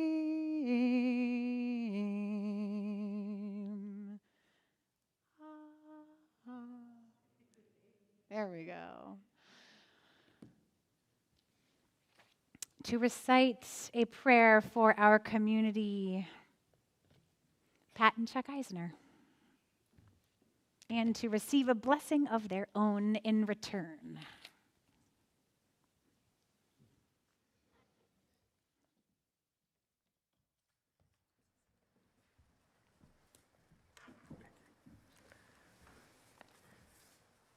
The prayer for our congregation and community is not in the Machzor, but rather is adapted from Sidur Lev Shalom. May the one who blessed our ancestors, Abraham, Isaac, and Jacob, Sarah, Rebecca, Rachel, and Leah, bless this holy congregation and all who gather with us. May it be your will to bless us, to hear our voices raised in prayer, and to protect us from any trouble and difficulty. Spread over us the divine canopy of peace and plant within us love and unity, peace and friendship. May the gratitude we feel in our hearts and the sense of fullness that we feel now continue to sustain us as we begin a new year once again. And let us say, Amen. So this summer, I can't remember I can't remember the exact date. July 10th, Chuck and Pat celebrated their 50th wedding anniversary. So in honor of that, I would like to offer you this blessing. O God, eternal source of blessing, we turn to you in gratitude for the strength and devotion that have preserved and sustained Pat and Chuck and permitted them to reach this holy hour. In the midst of this congregation, they look back upon the years that have passed since they first pledged themselves to one another 50 years ago. Many and varied have been their experiences since that day, undoubtedly. Many have been the mingled occasions of victory and defeat, of fulfillment and disappointment. They recall the joys that graced their days with light and beauty. They also remember the dark storms that shook them. In joys and trials alike, O God, you have been with them. So may you continue to be with them, guiding and sustaining them in the years to come. Pat and Chuck, may God bless you with health and contentment in the circle of your family and all of your loved ones near and far. And let us together say, Amen. And Baruch atah Adonai, Eloheinu melech haolam, shehechianu, v'kiyemanu, v'higianu, lazman hazeh. As you have blessed our congregation, so may you be blessed. Thank you.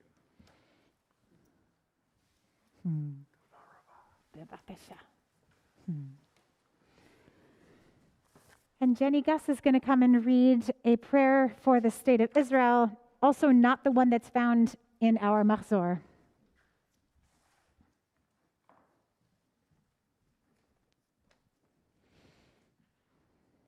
Holy One of blessing, we pray for the people of Israel who long to live under your canopy of peace.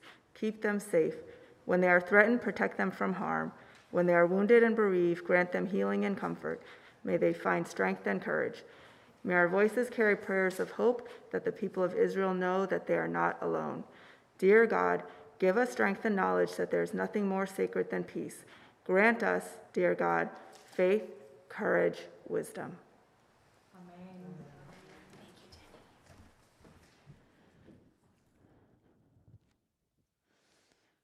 We're going to return the Torah to the Ark on page 290.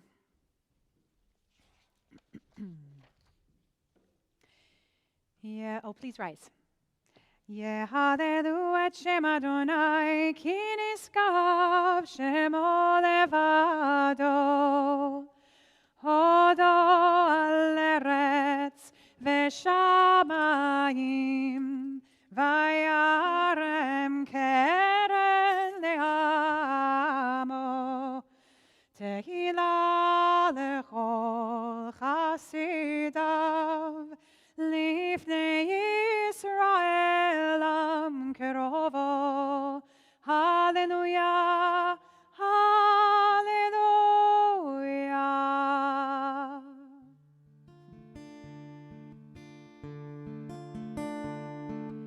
Eitz chaim hi, lama chazikim ba, letomcheha,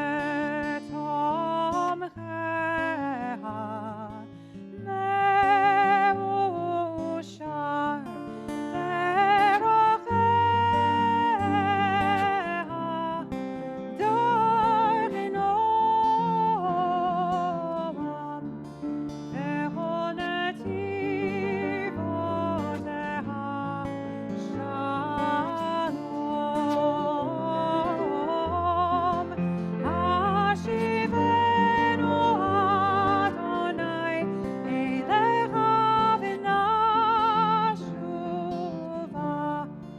Kadesh Yameinu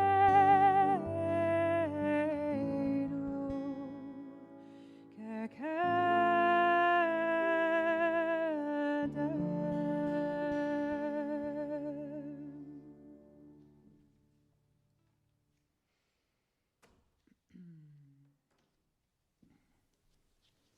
You can have a seat. We're going to turn to page 296 and we're moving into the Vidui. Once again, we find ourselves here. We'll do the Ashamnu paragraph at the bottom of 296, and then when it's time to move into the Vidui Rabbah, the longer Vidui, I'm going to recite the confessions that I received in our document. But I want to share just the shortest teaching about forgiveness. At the beginning of the Torah service, we recite Adonai, Adonai el-Rachum v'chanun 3 times. And in our tradition, probably in many spiritual traditions, 3 times, you do something 3 times to really state that you mean it, to make it real. So why do we recite those words of expressing that God is a God of compassion? I believe that we do it because at this day, when we all come together feeling so raw and open in the ways in which we have wronged ourselves and wronged other people, it might feel like compassion is far away. But that little line taken from Torah reminds us that it's not far, that God is compassion and love. And so we say it 3 times at the beginning of our Torah reading as a reminder as we go deeper and deeper into this day. It's already given to us. It has already been granted because that's God's job in the world, is to be love and goodness and compassion and light and grace. So that's what we receive from above. But what about the challenge of wanting to forgive and having a hard time doing it for other people? And this teaching comes from Nadia Boltz-Weber. I've talked about her in the past. She's one of the pastors that I love to follow. She's this radical, cool, funny, liberal Lutheran pastor. And I love liberal pastors because they have no qualms about saying, I love God. I'm all about God. God is part of my life. And we Jews have a complicated relationship with expressing our love of God. So I find a lot of resonance with pastors who are big with their love of the divine. But here's what she says about holding on to grudges and resentments. Holding on to a grudge or resentment can be like a delicious feast that I return to again and again until I realize that I happen to be the main course. But inevitably, when I can't retaliate and harm the people who harmed me, I just end up harming the people who love me. Holding on to anger about the harm done to me doesn't actually combat it. It actually feeds it. Because it would seem that when we're sinned against, when someone does harm to us, we're linked to that sin. We're connected to that mistreatment like a chain through which we keep absorbing it. And in the end, we can actually absorb the worst of our enemy and on some level become endangered of even becoming them. So what if forgiveness, rather than being a pansy way of saying it's okay for others to harm me, is actually a way of drawing on God's source code of grace? Drawing on it so deeply that I can wield bolt cutters and cut the chain that connects me to the harm. Like it's saying, what you did to me is so not okay that I refuse to be connected to it anymore. Forgiveness is about being a freedom fighter, and free people are dangerous people because free people are not controlled by the past. Free people laugh more than others. Free people see beauty where others do not. Free people are not easily offended, and free people aren't chained to their resentments. That is worth fighting for. So in service to our own freedom, we recite at the bottom of 296. Ay, ay, ay, ay, ay, ay, ay, da, da, da, ay, ay, ya, da, da, da, ay, ay, Ashamnu, Bagadnu, Gazalnu, Dibarnu Dofi, ay, ay, ay, ay, ay, ay, ya, da, da, da, ay, ay, ya, da, da, da, ay, ay, Hevinu, Mehir Shanu, Zadnu, Hamasnu, Tafalnu Shaker, ay, ay, ay, ay, ay, ya, da, da, da, ay, ay, ya, da, da, da, ay, ay, Yatsnu Ra,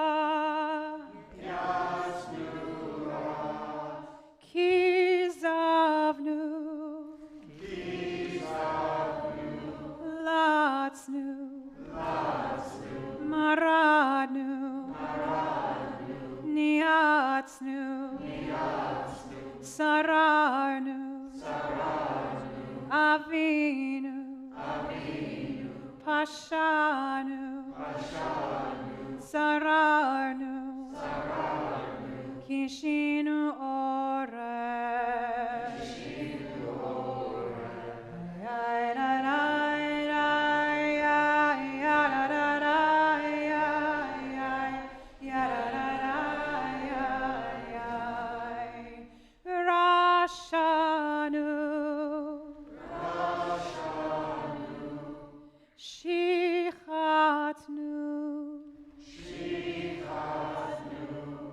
Tiavnu, Tahinu,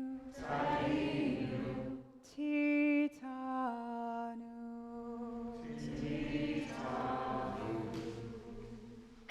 Sarnu mimitzvotecha, mimishpatecha hatovim, velo shava lanu, ve'ata tzadik al kol habaleinu, ki emet asita v'anachnu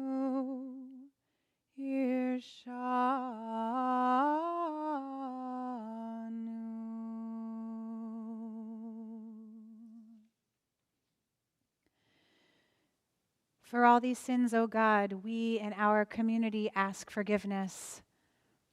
Al chet shechatanu lefanecha, the ways we have wronged you by holding grudges against family members, and for lashing out when we were in emotional pain, and the ways we have wronged you by being arrogant, irritable, and impatient. Al chet shechatanu lefanecha, the ways we have wronged you by letting fear win and not showing up for our spouses and children, and the ways we have wronged you by numbing ourselves instead of participating in the world around us. Al chet shechatanu lefanecha, the ways we have wronged you by engaging in gossip and harsh criticism, and the ways we have wronged you by being dishonest in love and having affairs of the heart, mind, and body. Al chet shechatanu lefanecha, the ways we have wronged you by failing to see unvaccinated people as being made in the image of God, and the ways we have wronged you by lying to make ourselves look better. Al chet shechatanu lefanecha, the ways we have wronged you by being ungrateful for the help we have received, and the ways we have wronged you by losing our way from this beloved CBT community and not finding our way back yet. And to this person who might be watching, or anyone who is in this category, someone who has left our community and wants to come back but hasn't found your way yet, you are welcome here. We welcome you back. You do not have to stop. You do not have to excuse or explain. You are welcome back whenever you want to walk through our doors. Al chet shechatanu lefanecha, the ways we have wronged you by seeing our lives as unworthy and unholy, and the ways we have wronged you by putting everyone's needs before our own. For all these failures of judgment and will, God of forgiveness, forgive us, pardon us, lead us, please, to atonement.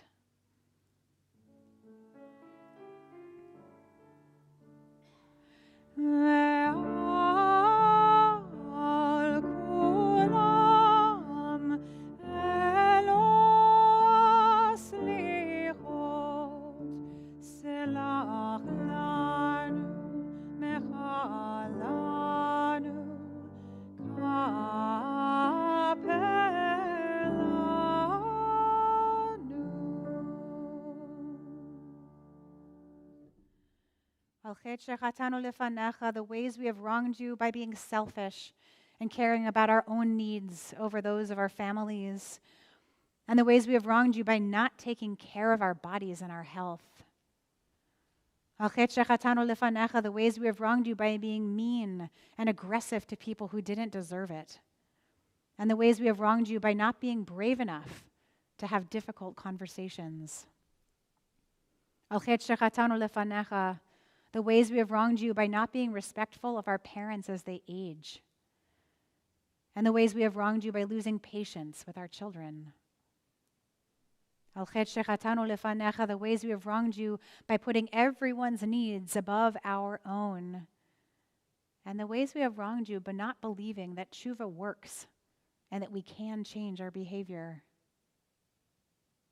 The ways we have wronged you by not trying harder to mend our relationships with our siblings, and the ways we have wronged you for not being good listeners.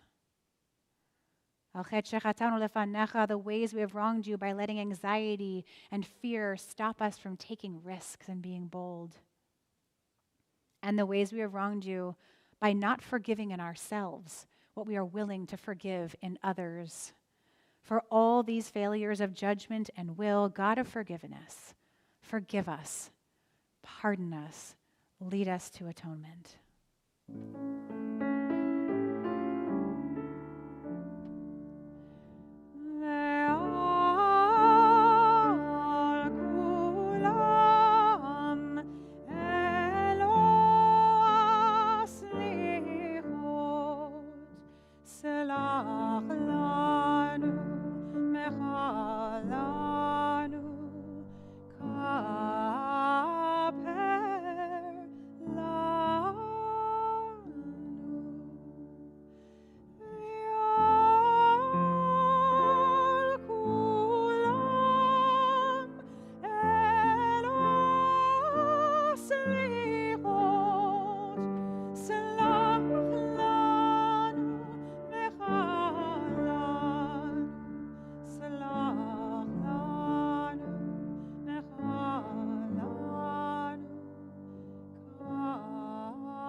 Thank you to everyone who was brave in writing in your confessions and the things you wanted to unburden from your hearts. I want to remind you before we shift into hearing David's message that when this service ends in just a few minutes, Yom Kippur is not over. It is not over until the sun goes down tonight. And if you are carrying on your heart forgiveness you need to offer, or forgiveness that you need to receive, you have time. You have time to do it.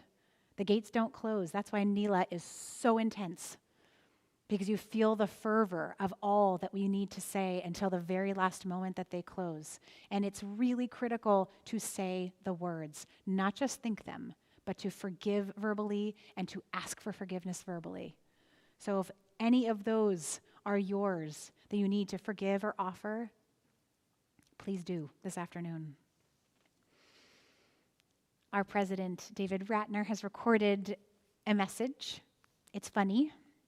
It's deep. It's a little confessional. It's important. We're going to play it for you now. Hineni, here I am, and you can't imagine how weird it is for me to be standing before you on Yom Kippur as president of a synagogue. I'll tell you why in a minute, but first I want to talk to you about how grateful I am for so much this high holiday season. I'm grateful for Rabbi Shaban's moving service and angelic voice, for Irene, Lisa, and Lital's stirring music, for the board of trustees and staff devoted to B'nai Tikva, willing to give time and energy to creating the vibrant synagogue community we have. And I'm grateful for how we've come together as a community, even though we are worshiping remotely. And I'm especially grateful for my friend, predecessor, and advisor, Judith Baral, who not only delivered our high holiday announcements with charm and enthusiasm, but also, and more important, navigated us through the last 2 years with dignity and grace. Judith is a class act and a hard act to follow. Anyway, why do I think it's weird that I'm here, that I'm at CBT's president? That requires a little talk about me and a little talk about my CBT. First, I'm an atheist. And until relatively recently, I was of the firm belief that organized religion was more often a source of discord and strife than a vessel for good. However, I've always felt clearly Jewish. I had a bar mitzvah, but my parents never belonged to a synagogue. I guess the term cultural Jew would have fit me. When Claire and I were raising a family, we thought our kids should have a strong background in Judaism. We joined a large, well-established Reform congregation in a New York suburb, sent our kids to its religious school through high school, and attended services dutifully but unenthusiastically. We continued our synagogue membership after our kids left religious school, but although I liked and respected our rabbi, I never felt I was part of the synagogue's family. In 2011, we bought a house in Walnut Creek. Claire found CBT and fell in love immediately. I, on the other hand, was not so enamored. From 2011 to 2016, I continued to work in New York and traveled to California once or twice a month. I try to get here for high holidays, but not always, attend some Shabbat services, but not eagerly, and basically continued my tepid interest in synagogue life despite hearing about the warmth and friendliness of CBT's congregants. In 2016, I finally moved to California full-time. Claire had joined the CBT Social Action Committee. One Sunday, I attended a Social Action Committee meeting. We had become friendly with Allison Negrin.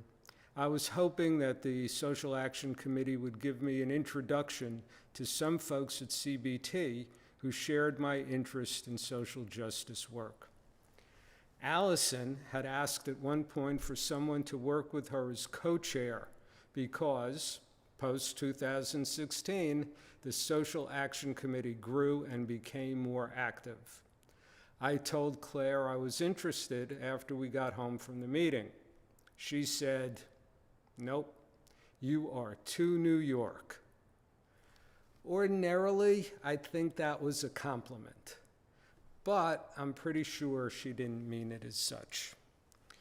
We decided to leave it up to Allison and invited Kevin and Allison to brunch and laid out the pros from me and the cons from you-know-who of me being co-chair. Allison was not dissuaded. Actually, I think no one else had volunteered. I was looking for a meaningful way to get involved and found an alignment with my passion for justice work and tikkun olam in the Social Action Committee with Allison Negrin. This was my pathway to the CBT board, where I went from the general board to being more involved as an executive board member and, hineni, the president. And along the way, I came to love and appreciate the warmth and depth of my fellow congregants and the importance of our community in our lives. Notice, I am not calling us members. CBT is not a club to which we pay dues to belong. CBT is a community to which we commit whatever resources we can to enable it to thrive. Since I made this commitment to our congregational family, and because I took a leadership role, I wanted to become more knowledgeable about our religion. I explored many sources. I started attending Lunch and Learn. Lunch and Learn meets most Tuesdays with Rabbi Shaban to read, analyze, and discuss the week's Torah's portion. We have our regulars, and what's both fascinating and inspiring to me is that we all come to Lunch and Learn with different beliefs about the Torah. A few of us believe that the Torah is a book of Jewish myths that was first passed down orally, edited by humans into the text that now forms our sacred book. A few believe that the Torah is the literal word of God, given to Moses on Mount Sinai. Others believe the Torah was written by humans, but divinely inspired. Others are unsure of the Torah's exact source, but whatever its origin, know that it is the foundation of our faith. What impresses me most about our discussions is that we can talk to each other with kindness and grace, even though our fundamental understanding and beliefs are different. The fact that these discussions happen without any rancor or ill will is because we are all, to use the cliche of the day, in this together. Our different beliefs do not, dare I use the word, trump our commonality of purpose. The magic that occurs at Lunch and Learn, the love and care we feel for one another, and the pluralism of thought and beliefs is a microcosm of what happens in our congregational family. More than anything, CBT is a community with a commonality of purpose to which we each bring our own faith and reasons for congregating together. Some of us are here, as Jeff Wiles said in describing his CBT, occasional Jews. We have a lot of occasional Jews during the high holidays. CBT cherishes your presence.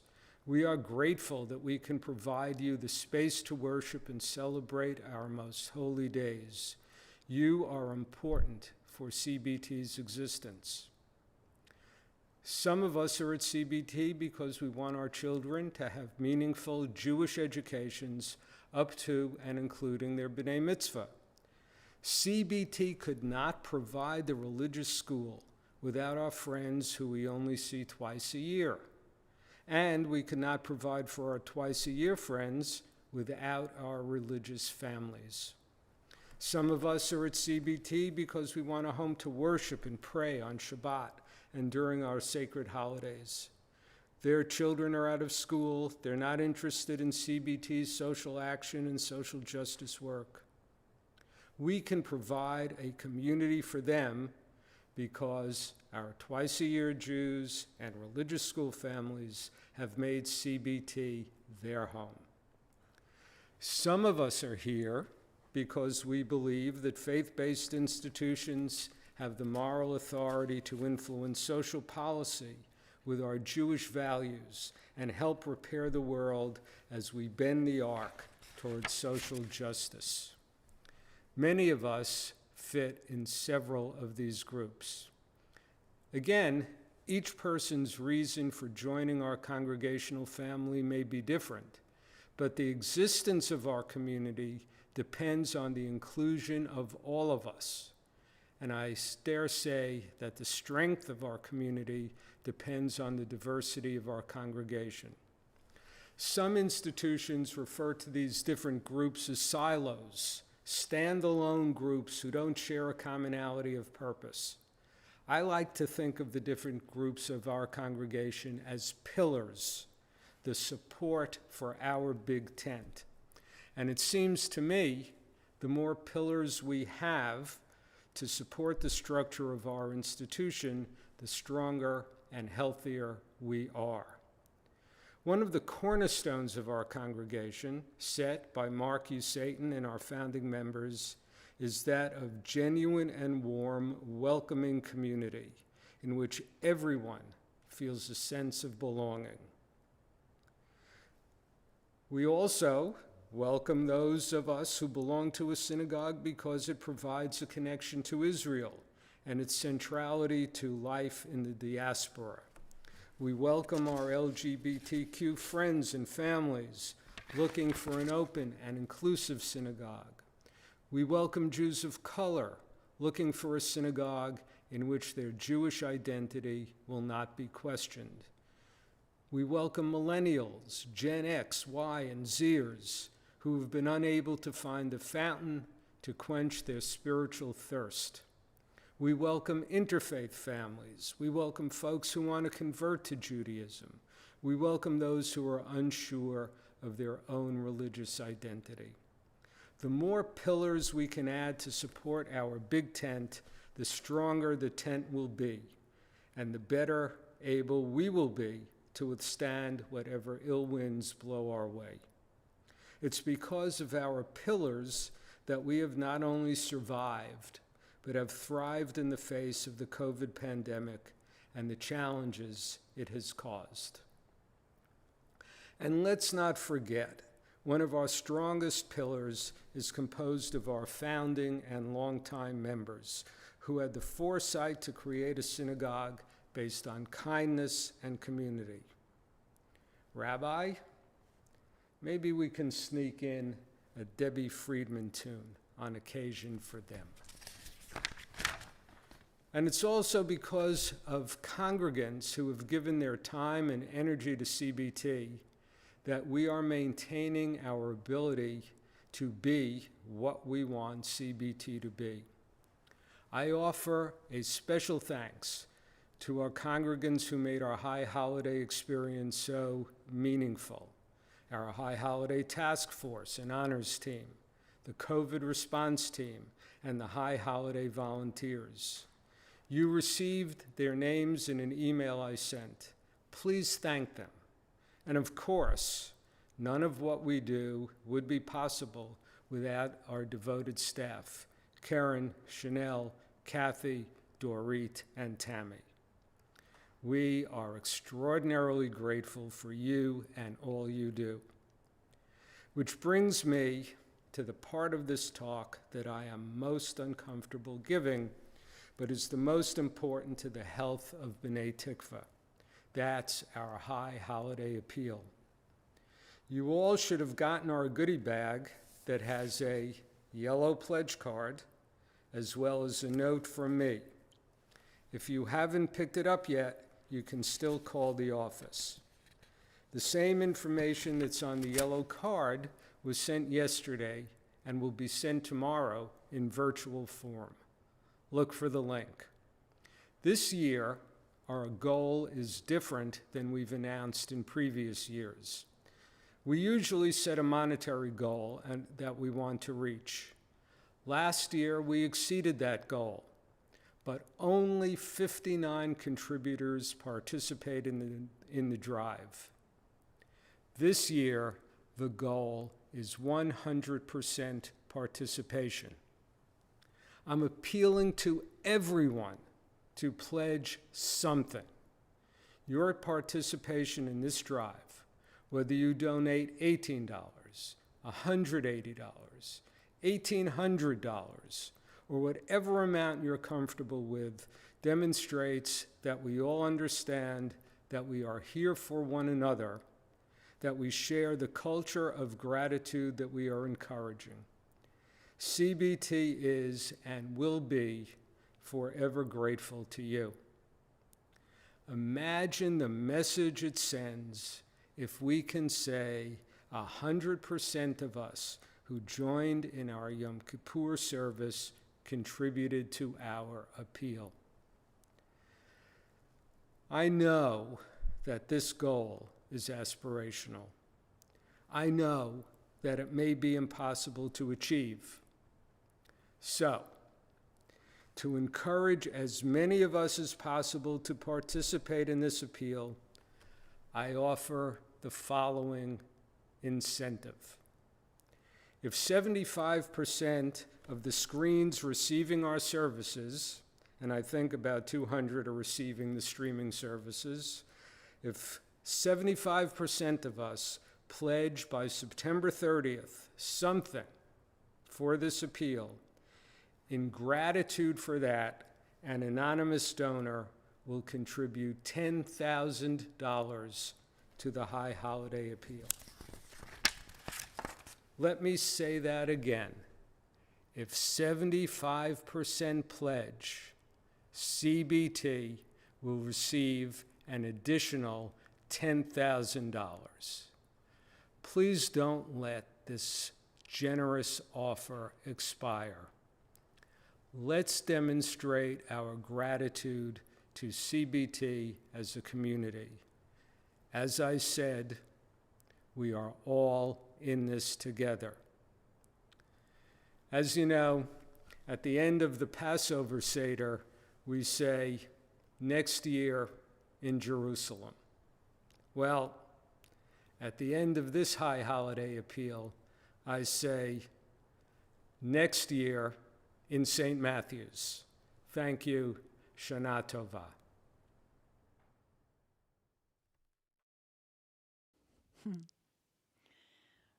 Thank you so much, David. What did I tell you? Funny, important, honest.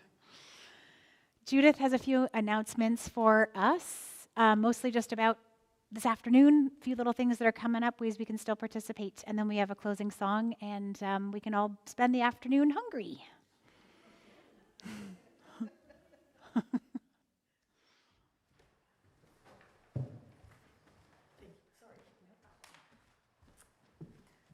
Shana Tova, sorry, I took a minute. I was sitting in the back watching David and got really kind of consumed. David, that was fantastic. So really, Yasher Koach.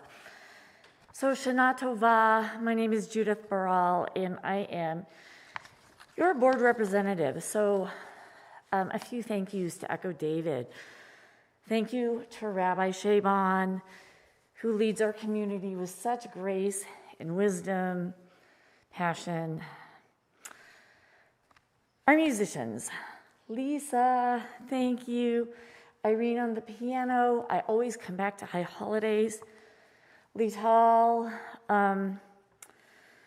So just today, when Lital was with the rabbi singing in the Dor Vador, I remember when I first heard that, and I was on that side of the sanctuary, and you were either here from New York or had just moved back, and I just thought, who is that person? So how lucky are we? Every time you come here, you grace us. So thank you, Lital. We have a crew of silent people who are making this beautiful live stream possible. Irene Young, Tina Solano, Alberto Hernandez, thank you so much for working your magic second year, making it accessible to everybody. Thank you to the Contra Costa JCC to offering us a grant to help us offset some of these expenses. Everybody who participated today, it is not easy to chant Torah, and so many who did today, I studied with 4 years ago at our B'nai Mitzvah. So it was really a joy to see you up here as well. Seth, that was a fantastic My CBT, and yeah, I remember my 13-year-old fixing my computers many a time. So we know that we're in good hands with you, and I'm sure you've muted me many times. Anna, that was spectacular. Also, because I'm an old-timer here, you know, these memories come back. So I remember meeting Anna for the first time. Solomon, I think it was his first day of Sunday school, and we were both at the coffee shop. And I had the dog that I usually have with me, and you had Luna, and then we realized we were both kind of taking a break while the kids were at CBT, and I was bringing my daughter here. So what a treat. You know, a lot of what you had to say, it is percolating in my brain. So thank you so much. It was really a treat. All right, so the morning service is coming to close. If you have not signed up for Nila Moments in the Sanctuary, there are still some times. So it's really a special time to come to the sanctuary, spend some time with the Torah. At 2, we have junior congregation in our amphitheater. And this is for families with children in grades K through 5th. And I want to confess something. I took a sneak peek at some of the confessions and that the kids wrote, and you don't want to miss them. They're really something else. At 4 o'clock, we have Minka and Avodah virtually to answer the questions, why are we here? That's a really great question. If we can answer, I will be thrilled. It is a beautiful and reflective text study, so if you have not done that, you might want to. And at 5:30, we have Yisker outdoors. I love Yisker. It's really beautiful. And at 6:30, we are going to close the evening with Nila as well. Tomorrow, we have a special joint lay-led virtual service with B'nai Israel at 7:30 p.m., and you'll receive more information tomorrow morning. Next week, because the holidays are not over, we celebrate Sukkot as a community. And join us in person in our beautiful sukkah. It will be up for Havdalah and sukkah jam on the 25th. So it sounds very compelling. And last but not least, mark your calendars for Tuesday the 28th at 5 p.m., Simchat Torah and a happy hour. So that is a new one. So this is a come after work for a short service, reading from our Torah, consecrating the new children in our religious school, and then we'll have a happy hour for adults, treats for the kids, and a professional DJ. So get ready to dance with the Torah. I wish you, your family, your loved ones, our entire congregation, Shana Tova. May you be sealed in the book of life. Shana Tova. Shana Tova. Thank you so much, Judith. Hayom Tamtzenu is the traditional way that you close Yom Kippur, which we're going to do today. It was kind of the dreaded melody because it's the old-fashioned melodies are Hayom, Hayom, Hayom, Hayom, Hayom, Hayom. They go on and on and on. And all of my cantor friends and I every year, does anyone have a better Hayom Tamtzenu, please? And then one appeared. So this is it. We've done it for a few years, and it is just the right balance of the text and the music to send us off into the rest of the day.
te'amsenu, amen. Hayom tishma shavatenu, amen. Hayom titamchenu b'mitzidkecha, amen. Amen. Amen. Amen. Hayom te'amsenu, amen. Amen.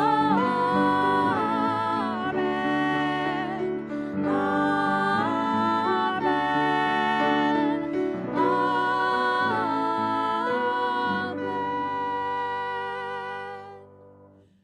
Hayom te'amsenu, amen. Have an easy fast, everyone. See you this afternoon.